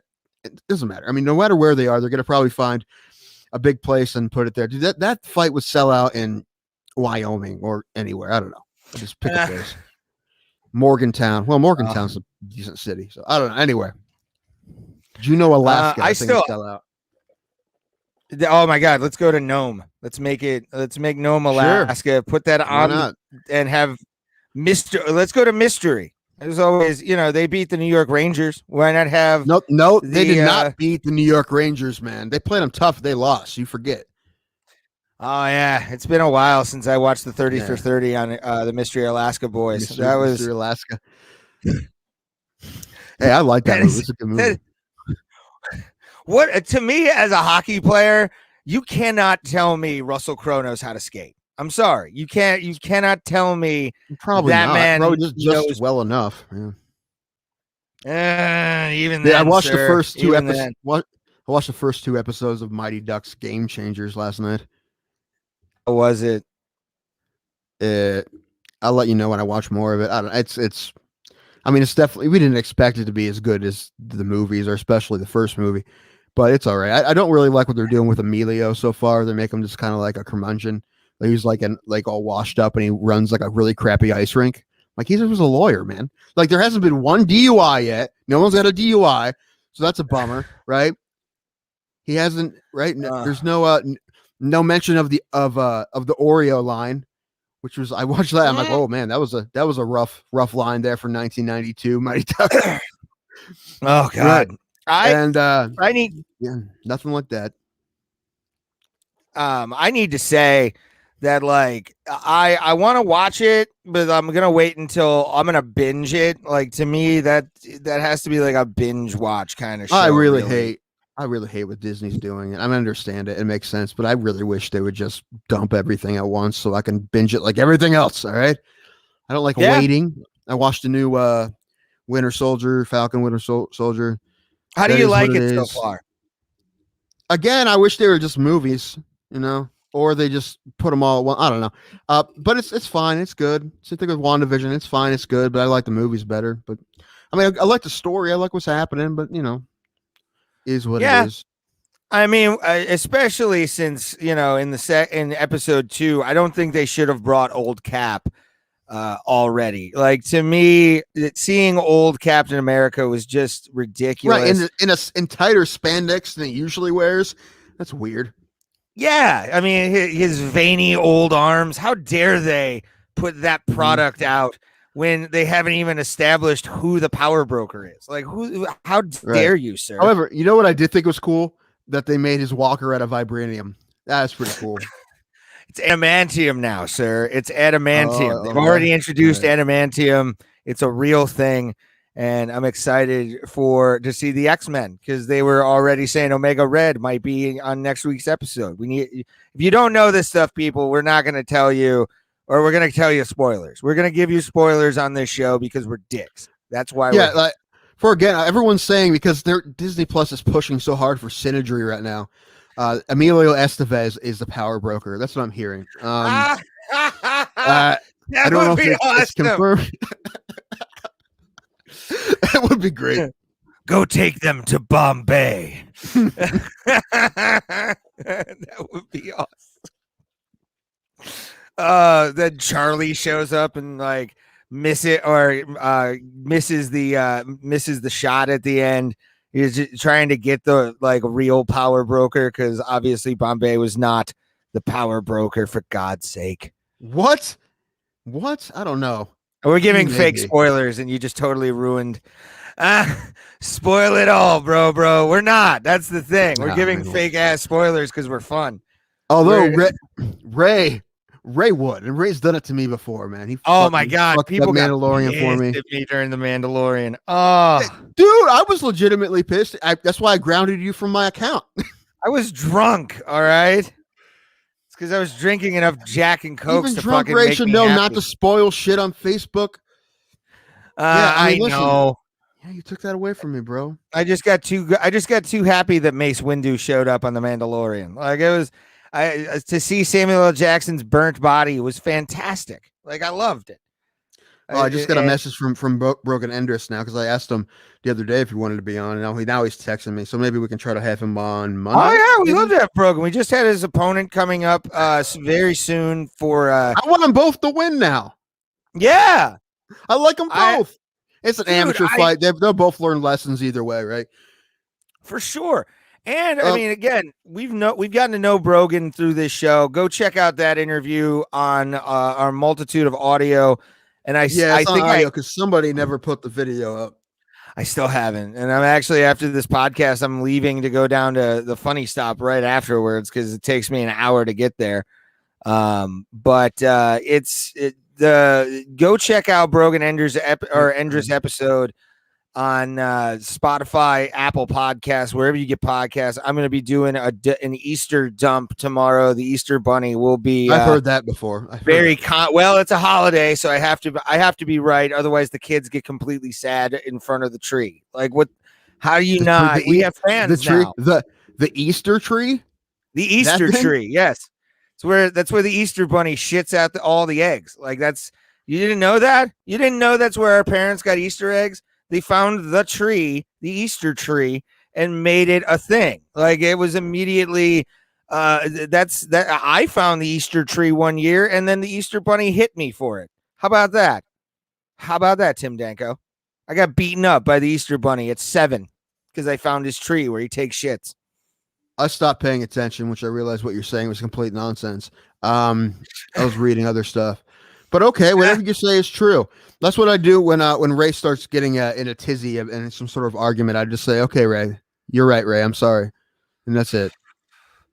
It's just not worth arguing with him usually. Well, I mean, I give opinions. I don't give facts. I give opinions on shit. I'm not paid to do this podcast. I'm not liquid, John. I'm not liquid. Is anyone watching? Because right now, especially now, hopefully someday it will be so much that we won't be able to do this. But this is also like an Ask Us Anything to anyone. We've got a decent amount of people watching on YouTube. We appreciate them. Give us a thumbs up. Share us out with your friends. Spread the We'll always take questions, right, about anything. Yeah. If you guys have questions about stuff as well, if you're watching live, leave a comment. We will read it on air. We do this always live. MMA or other sports or race, sexual preferences, whatever. Just I can go over that right now if you'd like. No. And listen, if someone else asks for it, you can do it. But I was using it as an example and a joke. Rule of 3, Ray. It's a rule of 3. The joke is always on the third one. So is it? Yeah, usually. I mean, it's weird how that is. If someone does a joke on 2, it doesn't sound right. If someone does a joke on the fourth example, it's weird, right? It's too long. Mm-hmm. But the rule of 3 is real. It's real, and it makes a lot of sense. I mean, ask anybody. It's the rule of 3 is real. Anyway, there's more stuff. What else did I send you? Endeavor about the rest of the UFC. They're going public too. Yeah, I saw that. That. You sent me that link. And I'll pull that up right now because WME is now known as Endeavor. This is according to ESPN. We have a question here, Red. You see this question? Put this up. I did, question. And I'm willing to answer this question right now. Casey Jones. It's really easy. It's hands down for me. Who you got? Shakira. Well, easy. So easy. Shakira's great. See, I'm gonna be the contrarian here, man. I've always been a little bit of a J-Lo person ever since In Living Color. Like Shakira is awesome. I love both women, but like Shakira was like the newer J-Lo, except a little bit better. But I like J-Lo always. She has the acting and whatnot. Shakira is most as a musician, but her music, as far as music goes, Shakira is fantastic. Have you heard her cover of "Nothing Else Matters" by Metallica? It's great. Yeah, that's a fantastic. And I think she's cover. like a Mensa member. She's like 140 IQ or some shit. It's great. I love Shakira. Shakira's the best. Shakira. That's right. Hips don't lie, fam. I will say this: both women had a really bad songs at one point. Shakira had her hips do not lie. Casey Jones. That's correct. Add very much so the truth there. It's to me like She-Wolf turned me completely off to Shakira for a little while. That song is just dead. That one. There's a she-wolf in your closet. Apparently that one bombed because I don't remember that one, man. I remember Hips Don't Lie, and what was the other one? Whenever Forever. Yes, Whenever Forever. That one, yeah. Yeah, whenever, wherever. Good one. But it's my 8th grade Spanish teacher used to play that song all the time during tests for some reason. I the English and the Spanish version, both. That she would play both versions during tests, and it was fun. It was kind of cool. They would also do Las Tomatas, which is like a Spanish, or no, Los Ketchup, which is a female band. Remember that thing? That was a weird hit. Like that thing was huge, and it was, I don't even know what it was. It was just some girls that I don't really think any of them could actually sing. They just got some models chanting, and it became a hit. They were sisters. I said a hit. Yeah, that thing. I said a hit. Ha, de he. Yeah, that thing. It was a massive hit. And it's garbage. It's just straight plain garbage. Oh, but it was a yourself. huge hit. What? That's a great song. I mean, it's catchy, but listen, it can be catchy and garbage at the same time. All right. And that's exactly what that is. It's catchy. You hear it, you're like, oh, this, yeah. But it's garbage. It's just hot garbage. And that band, that's like 3 sisters, and they wrote this song, and it was like about like love, but it was also for some reason about like tomatoes and all kinds. They were like the Spanish what were they called? Baby metal. If you remember baby metal for that hot minute, they're like the Spanish baby metal. Like they had a couple good songs about weird different shit, and then they just drop off. Like they basically aged out of the process, in my opinion. Well, they had one tune, right? That's all right. Whatever. That's one of those. That's one of those wacky one-hit wonders that you hear when you're hammered at a wedding. You're like, yes, this one. I forgot about this one, right? And that's how I am with Butterfly by Crazy Town. Except, actually, that's just my mood 24/7 is just Butterfly by Crazy Town. I told, listen, with witnesses and a handshake, I told my 7-year-old niece that if her 8th birthday is in July, if by her birthday she can recite all the words to Butterfly by Crazy Town, I'll give her $100. That's the kind of challenges she gets from Weird Uncle Tim. That's I'm like, if you can rap this all the way through, no mistakes, $100. Right. And then her parents were like, that's a really good deal. You should probably do that. Fuck yeah. If one of my uncles told like, me lyrically, it wasn't like the best. Maybe I should have picked a different song. I may change it to I Want You by Savage Garden, because that's equally as challenging, I think, and it's not as adult. Well, I mean, you want to talk about it. I was about to say that's overtly adult, sir. That is overtly Butterfly? Adult. No. I Want You. I know, but it doesn't have the kind of buzzwords, I guess you say, than as Butterfly does. Rap. Now, listen, I wouldn't expect that. That would be like $1,000, right? If she could do that, and I wouldn't even be happy if she did it. I'd be angry.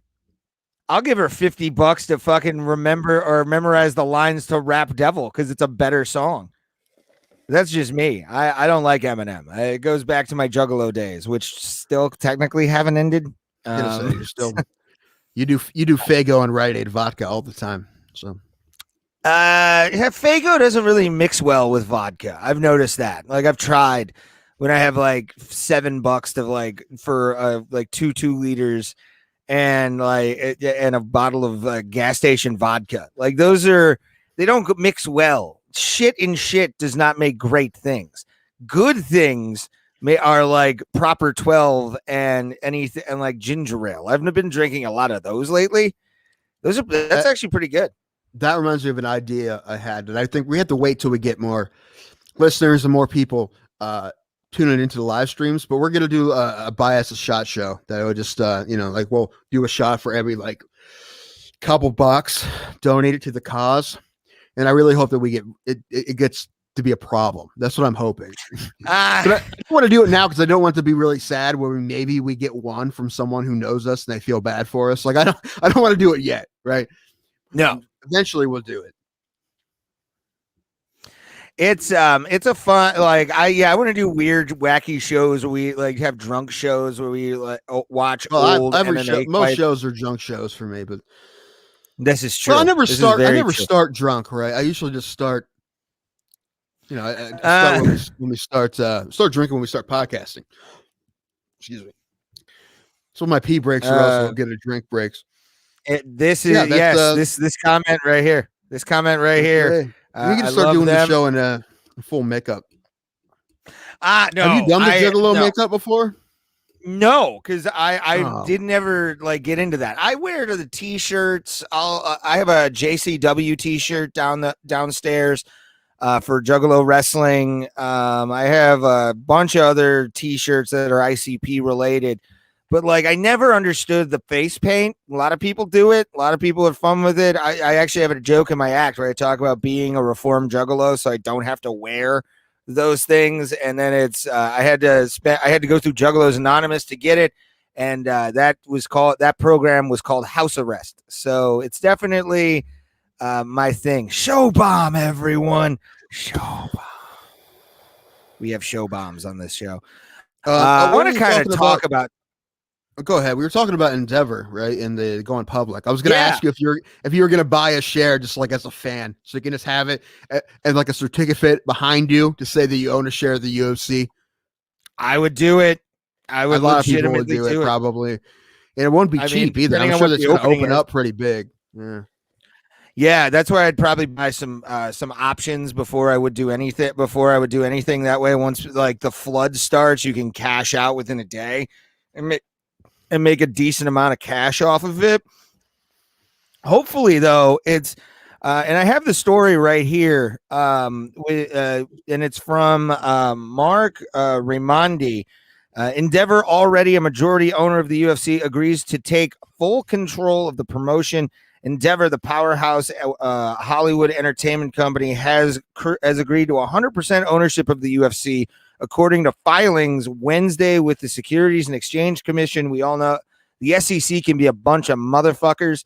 They're definitely because like if you followed the Sirius XM merger back in the 2000s, like I did, it's definitely hard to get anything by the SEC. So I'm glad that they did this, and they acquired a majority stake of the company Zuffa from the Fertitta brothers in July of 2016, when it was known as WME IMG. Currently, Endeavor owns 50% 50.1%, if I can fucking talk, per the SEC filing. In advance of the company going public via initial public offerings. That's what I would definitely get in on. If you're going to do it, you want to get in on the initial offering to right off the bat. You make more money that way because people just start dumping money into the company right then and there. And it's going to be Endeavor has a deal in place to raise at least $1.75 billion to buy out the remainder of UFC before the IPO hits coming up. Let's see if there's a date here.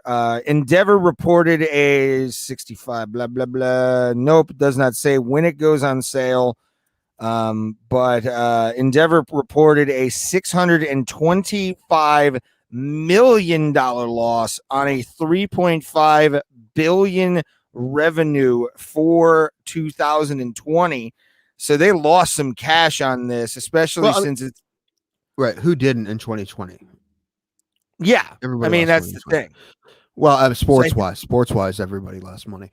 Amazon did all right, but yeah, sports league wise, they lost money.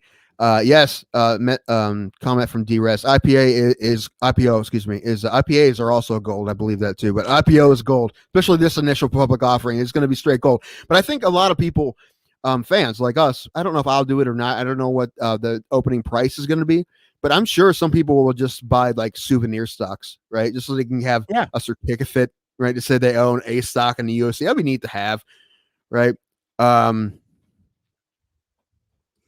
But I probably won't do it because it probably wouldn't be. It won't. I mean, listen, I don't think I wouldn't. That's not the stock I go after to make money. No, because it's probably gonna. I don't know what it's gonna open at, but I'm sure it will be big.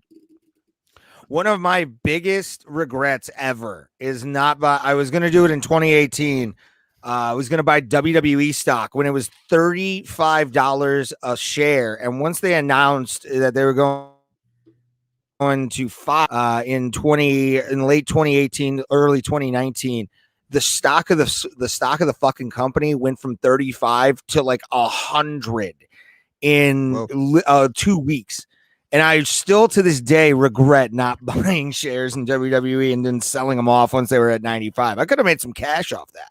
Really do you could. Do you remember the XFO IPO? Yeah. Back in 2001, like people were so pumped for that league in 2001. I think it was up to like $60 or something, and then after the first game, it went down to like 1. Yeah, it's I don't. Is that going to be D-Rest? Is that going to be the stock offering? If that's the stock offering, I'm in. Yeah, what they're hearing about 30, 35. Yeah, I mean, you assume it will go up, right? So yeah. Well, also, it can only go up especially after this shit. This is not the way you should buy. You shouldn't buy stocks as a fan of a company, like just because you like it. So, but if it goes, I don't know, you can buy some. Although Ray and I couldn't buy. I mean, we're not rich people. We probably couldn't buy more than about 10 to 20 shares for us unless we start feeling kind of crazy about it, right? So, I don't know. Maybe I'll do it because at worst, it's a cool stock to have, right? But hell yeah. Yeah, but you assume they make money. At least you'd hope so, especially because they're coming in. Maybe if they did this another time, it'd be a little higher because they are coming off 2020 when they had a loss. So I don't know. Maybe it would be a good. I don't know. Maybe I will. Maybe get on the old Robinhood. Although we're all pissed at Robinhood, right? But yeah, I'm an E-Trade guy. I'll do E-Trade. It's still pretty easy. My brother still uses Robinhood for stuff, and however, they didn't screw him, right? Although Robinhood, they pretend like all the little guys are their customers, but they're not. All the customers are the hedge funds that pay for information. But whatever makes it easy. I mean, listen, I don't know too much about the stock market, but I do know enough that I think it should be more accessible to the little guy, and I think that it is a bit. I mean, it's not anyone can buy stocks, right? And it's not really as I know enough to know that it's not as difficult as people think it is, right? No, people want you to think that it's impossible to figure it out. It's not really. I mean, it takes a little doing, but not that much. Yeah, I've always wanted to. I've had 401k. I've had 401ks that have had certain things in it. It'll be over a 100. It will be over 100 in 5 years, and the long end. 2 years optimistically. I kind of agree with that. I honestly think that this, once it gets up to a certain point where the revenue is going to come back up after all the pandemic shit is over, you're going to see UFC stock and Endeavor go up dramatically. It's going to be insane to see that because people are going to pay for fights.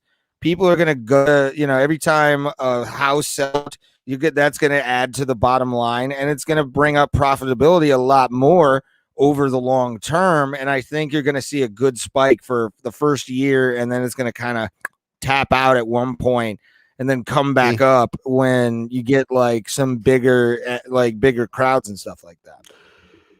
Yeah, we'll see. I mean, it's definitely something you probably have to sit on, right? It's not something you'll watch every day. I mean, you never know. People who own GameStop stock didn't think they should look at it every day. Then one day is insane, right? But, yeah, we'll see. I mean, maybe I'll get into it. I don't know, there's other things because I have more time on my hands that I like to admit. I think crypto is probably better for me because I can pay attention to it. But this sounds, I mean, we like the UFC. It'd be kind of cool to kind of get a couple shares of it and see how it does. And also, I mean, we're paying into it too, right? I mean, we buy pay-per-views, so we're helping the cause, right? Yeah. That to me would be the big thing is like, I also think if you do have like an IPO and once you have enough thing, I think like if they're stockholders, you get a free like month of UFC Fight Pass. Why not make it a thing? Be like, here's your code. Dude, have I told you how much Fight Pass pisses me off? I have. It's been a minute though, so let's talk about it again. Dude, there's so many fights that I'm excited. I'm like, oh yeah, this fight. I don't watch this fight. Or if I'm scouting for a show we're gonna do, and I'm watching guys' fights who I don't really know that well. I'm watching their last fights all the time. So it's like at least half of those fights, just content not available for whatever reason. Just it's where I can click on it, and then it's like, nah, bro, we're not gonna let you watch that fight. I don't know why. It just pisses me off. And the search, I've talked about the search all the time before. It's just, it's the messy. search on UFC Fight Pass It's is messy. garbage. It's always it's messy. You know, all of it's all crazy. Yeah, Dogecoin, it's a giant sleeper. Yeah, it's probably true. I mean, my brother had some of that, and he made money out of it. Especially when it hit a dollar. Like when it finally hit that dollar, I knew so many people that bought Dogecoin where they were like, "I'm set for life now." They're like, "You got $5,000. Calm down. Like you didn't get much." Right, but that's what my brother said. He wanted to for a while. He said he was going to sit on it because he's like, "Dude, I'm not trying to make a couple bucks. I'm trying to change my life here, man." I don't know. I hope he hits something because he does a little just every once in a while. He's trying to hit something big. You know, he's I mean, he works. He makes cylinders. He's a labor guy, right? He makes hydraulic cylinders. So he's just trying to, you know, put his money in the right places. I know a lot of people that have done that. I have family that worked at Procter and Gamble that have done very well with their, well, actually with the Procter and Gamble stock, but some of them, like I have an uncle that retired before he was 50, just on his stocks. But he's working at Procter and Gamble. So anyway, the point is, he's trying to do stuff, and I like that he's trying and he's attempting to do stuff, right? But you never know. But yeah, Dogecoin is probably the one, right? That one was started as a joke, but people decide, hey, let's try to get this thing up. It's gonna, you know, very possibly. So yeah, I'm thinking should probably get some of that. I mean, listen, I was so close. Like I looked up everything about Bitcoin. I looked up how to buy it, like how it works. December, like the first week of December, I really thought about buying a whole one. Because, I mean, there's a lot of money. It's like all the money I have. But I'm like, if it's a whole, I could afford a whole one right now. It's like 18 grand. And that's all I have. So I was like, maybe I should do it. And now it's up to 61, right? So, however, I would have been out so quick. Like, I would have been so nervous about that. I would have made money, but I would have made maybe 2 grand on it. Like, because I would have been so nervous. Once it hit 20, I would have been like, out. There's no way I would have been waiting for 61 or whatever it got to. Yeah, I'm really sad that I didn't get in when it was like $90 back in the day. There was a time where I could have afforded right I know, but I could have afforded at least 3 of them. And this was like early 2008 or 18. And Josh Lawhorn, who used to do comedy up here, tried to get me into it. Yeah. And I never got a chance, and I should have listened to him and held my stocks or bought full coins. Yeah, I mean, everybody wishes they would have heard about Bitcoin when it first started. However, like, where was it at when you first heard about it? When I first heard about it, it was still at like 4,000, right? So it was, however, at the time, I didn't have enough to get one at the time either. But it was like, I want to say it was like $90 a coin, something like that. This was like 2017, 16. Wait, no, there's no way it was $90 in 2016. Yeah, it was very low at the time. No, there's no way. I mean, we'll look later, but there's no way it was that low. That's what I heard about it. It was like 4,000. No, this was like when this had to, because East End was happening around that time. And it was like you could buy a coin for a whopping for a low price at the time. You could just buy or mine your own coins. I wish I could get my own coin miner. That would be nice, but I can't afford the processing power of trying to like mine Bitcoins and really try and go for it. Because if I had that kind of computer savvy, I'd be so rich right now. My goal this year is to buy one of those electric bikes for like 5-6 grand by the end of summer, so I can like go to comedy shows on that bike without having to drive everywhere with my car. I just want to take miles off of my car, and having like an electric bike would be fun. Like a Vespa, like Joe Howard. Don't get hit no. But speedy recovery, by the way, to our friend Joe Howard, who actually got hit on his Vespa a while back, and hopefully he's doing okay. And we love Joe Howard on the show. Joe Howard's one of those first comics that like was encouraging to me when I first started. Him and a guy in Florida that I won't mention. But You I'm a know big who fan I'm of talking. Joe's, man. Joe's one of those guys that doesn't do comedy a whole lot, but the thing, because he has another job and he does well, but like the thing is, just seeing that guy, I mean, if he'd committed his whole life to comedy, he'd be a killer. I mean, he already is. He already is very funny. But yeah, if that was his only thing, he would be, man, he's really talented. That's what I'm trying to say. He's getting back into it now, which is cool. That's good. That's good to see because Joe's real funny and he's great on stage. That's just one of those things that some people are just so damn good on stage. Like some people have it right away. I mean, listen, somebody we know, we won't talk about comics you don't know a whole lot, but I will say I think one of the best comics I know that on stage, just his stage presence, is our dude Sean Boyd. That guy is amazing on stage. Yeah, Sean's amazing at what he does when it comes to his stuff. As far as his stage presence go and whatnot. Writing wise, that's a different thing, but just his stage presence is absolutely amazing. And that's why he got as where he's gotten so quickly. And also, I mean, he's been getting back into it too, which makes me happy. TJ Miller took him on the road with him, I think, or got him a lot of gigs. So that's good. Yeah. TJ's a believer in him too. And I mean, I've known that guy for 10 years now and one of my favorite people. Yeah. Sean Boyd with a W. And Boyd is how you spell the last name. Or is there an E at the end? No, it's just a D. Okay. Yeah. D, what up? But Timmy, I think we should call it a show. I think we got everything we wanted to talk about for the most part, Ray. I'm trying to look at all the things I sent you earlier, news-wise, that I wanted to talk about. We went through Endeavor. We went through the guy losing his finger with Isaiah, which is Isaiah Watkins. Go check out Isaiah Watkins, Fresh Prince MMA. He's going to be fighting Brogan Enders, who's a friend of the show as well, and we look forward to watching that fight. Is there going to be a live stream for that by any chance? Do you know if they're going to live stream that fight? I think they usually do, but it'll be pay-per-view. So maybe I'll get it now that I have, now that I know both guys. Maybe I'll get it. We'll see how much it is. Fight. Quickly, I want to talk about Venom real quick. Let's talk about the Venom deal, because the Venom deal is pretty dope. I like the fact that fighters' pay is going up. It's going up, man, but it's like less than inflation from what Reebok was giving them. So, I mean, it's more, which is good, but you look at it, you're like, it looks like you should probably getting a bit more. And maybe that's one of the reasons that a bigger company didn't take this deal, but we'll see. I mean, I like it. The thing is, they are getting more, so can't really complain too much about it. But it's just, I still think they should still be getting more than they're getting.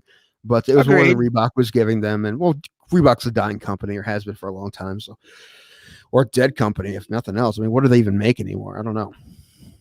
But I actually saw a bunch of Reebok stuff at a Walmart. I bought a belt hat. No, I'm sure it still exists, but what I hope is if Venom stock goes up, or maybe not literal stock, but just the product of Venom. Things go well for Venom. I hope that number increases with the inflation of their brand. If that makes sense, right? Yeah. Like as Venom grows, I would hope that number changes to match it, right? Because we're all, even big business Ray Highclass, who's always with the money, wants to get the fighters paid. We all do. Yeah. Right. So I mean, there's guys like John Jones, Conor McGregor, and Khabib make lots of money, but there's also guys who make $10,000. Right, to fight against some of the best guys in the world, and they get what is it now, like 4 or 5? I saw the other day. Well, this is I just looked it up. This is according to ESPN with Mark Raimondi, who did the Endeavor story. Champions will now get $42,000 per fight in fight week incentive pay, compared to what Reebok did, which was $40,000. Title challengers will receive $10,000 less. On both ends, or from the old rate, which was 30. Fighters with 21 or more UFC fights will get 21,000. So they're basically getting $1 a win. It's the noobs though. The biggest thing is what the new guys are getting, right? Because those are guys who are getting bottom of the barrel money. I mean, it's a lot better than it used to be. I think UFC for a while it was like $6,000 first fight. Now it's 10 and 10 more if you win. But yeah. It was like $4,000 or something, or 4,100. What is it? This is entry level fighters with between 1 and 3 UFC fights will now get $4,000 compared to the $3,500 that they got previously. Athletes with 4 or more fights get a $500 bump, which means it's $4,500 for them. and then it goes up from there. 11 to 15 get 11,000, and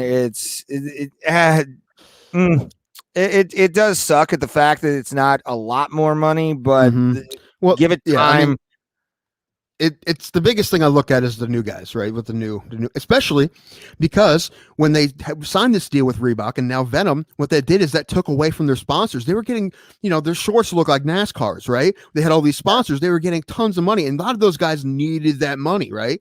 And dude, they were making more than $4,000 from those things. I guarantee it with some of those sponsors. Oh, hell yeah. So yeah, I still don't like the deal overall. I don't. I still wish they could, Bellator still lets them do the thing with banners and their shorts, have all their sponsors on there. I wish they would still do that because it's a big bummer for especially the guys with the first couple of fights. Okay, let's see, you have your first UFC fight, right? I mean, listen, you're training all the time, right? If you want to be able to compete at that level, and yes, you're finally getting in, and that's great, but you're getting $14,000, right? If you don't win, right? 24 if you do win, but you probably have a manager, right? Also, you have all gym dues and whatnot, but I'm just talking just percentages in the fight. Manager, 10%. Corner, that's usually 5% per corner, man, I believe. So that's another 15. That's 25% right there. And there's taxes. I mean, the point is you're not making a lot of money, but those sponsors really help. And they really help when you're coming up too, right? Because these guys will come up. Some sponsors will come with you early to hope that someday we can get to UFC, right? You throw them a bone and put them on the shorts there or whatnot. But yeah, that's not happening anymore, and that's a big bummer, man. It still is. I mean, that's not been happening in the UFC for a while now. But the thing is, this Venom deal, yeah, okay, it looks a little bit better because you're getting a slight bump, but compared to what they usually were used to be able to get, it's still in all. It's a deal for the UFC, right? They show up these numbers to be like, hey, look, they get some stuff from this too. Yeah, but compared to ask some fighters what they used to get when they used to have sponsors in their shorts, right? I think this deal's awful. And that policy, by the way, you mentioned that policy, it will not change. Of course not. No. The Venom deal does not allow them for extra sponsors, which does suck. I think they should be allowed to do that. I really banners, do. They won't let them do banners anymore either, which is dumb. Yeah, it does suck because it's now just flags. I think honestly, and plus I missed in UFC 2. Or no, was it Undisputed? I think it was one of the Undisputed games. You could actually make your own banner that was behind you in the game. So you could put like all your sponsors, you could do all that kind of shit. And I do miss that aesthetic. I think that's a sweet aesthetic, that banner hanging over the wall, and you just see a bunch of like Joe's tractor down the road from his house is still there. So what? Okay. I was talking about the band, like the fight band. I know what you're saying, man. I know what you're saying. I told you my uncle used to be a sponsor of Alex Munoz. Yeah, he was in the UFC, and he used to complain that his logo wasn't big enough for what he was giving him. So, which is probably true. I don't know what he was giving him, but all right, Ray, you got to go, bro. I do. I'm gonna be trying to get a guest spot tonight. Pete probably will say, "Fuck you, you'll not get guest spot." Yeah. But I am going to hang out with the amazingly funny Pablo Francisco at the Funny Stop Comedy Club. If you're ever in the Ohio area and you're a fan of comedy, it's worth the drive to go to the Funny Stop Comedy Club. Funny Stop Comedy Club or funnystop.com is where you buy tickets for all their shows. Their list of people who are showing up also is on their website. Go see them. Pete and Nadal, the owners of the club, are fantastic human beings. They always bring really high level comedians, and Pablo Francisco is definitely one of those high level guys. And it's going to be fun to hang out with him after not seeing him for 3 years. The last time I saw him was at the Cleveland Improv. But yeah, that's the only plug really that I have. I have 2 shows coming up in Cleveland. You can see me at Giovanni's Pub or Pizzeria and Pub coming up. Headliner is going to be none other than my boy LJ Payne, Lawrence Payne, who's featuring this weekend for Pablo Francisco. He will be there, and then I'll be at Euclid, Ohio for Paradise Island. It's a bar in Lakewood or Euclid, Ohio for the pre-420 show. That'll be April 17th. and then Giovanni's will be on April 8th, and then I'll have other shows coming up. I'm planning on getting my website completely overhauled, which is rayhighclack.com. It's been stagnant for a hot minute, but I own the rights to my own website, and I'm happy about that. So go to those. Tim, do you have anything, buddy? Nah, I'm good, man. Got some basketball to watch here. Final Four. I didn't talk about this, but just quickly in one sentence, I saw an amazing basketball game last night. Women's college basketball Final Four. The South Carolina Stanford game was fantastic. Stanford won. It was a great game. Anyway, championships tomorrow. Arizona upset UConn. Arizona Stanford tomorrow. Men's Final Four today. Who's playing in the final? I know Houston. I'm rooting for never Houston. comb our My beards. bracket fucked. What? What's that? It's the men's tonight. It's Gonzaga, UCLA, and then Houston, Baylor. Well, go Cougars. I'm always for the Cougars, both Zags, the man. sports teams and the women. They're fantastic. And go Houston on that one for sure. Be well, D-Rest as well. All the people that left comments today, you rule. And thanks again to also, Isaiah. I was about to say Isaiah Watkins. Go check him out. Fresh Prince MMA. Check that out. And he's a great dude. And for Tim Danko, I am Ray Highclack. As always, we will see you at the Kumite, fam. Man, I really hope this new camera doesn't make me look fat.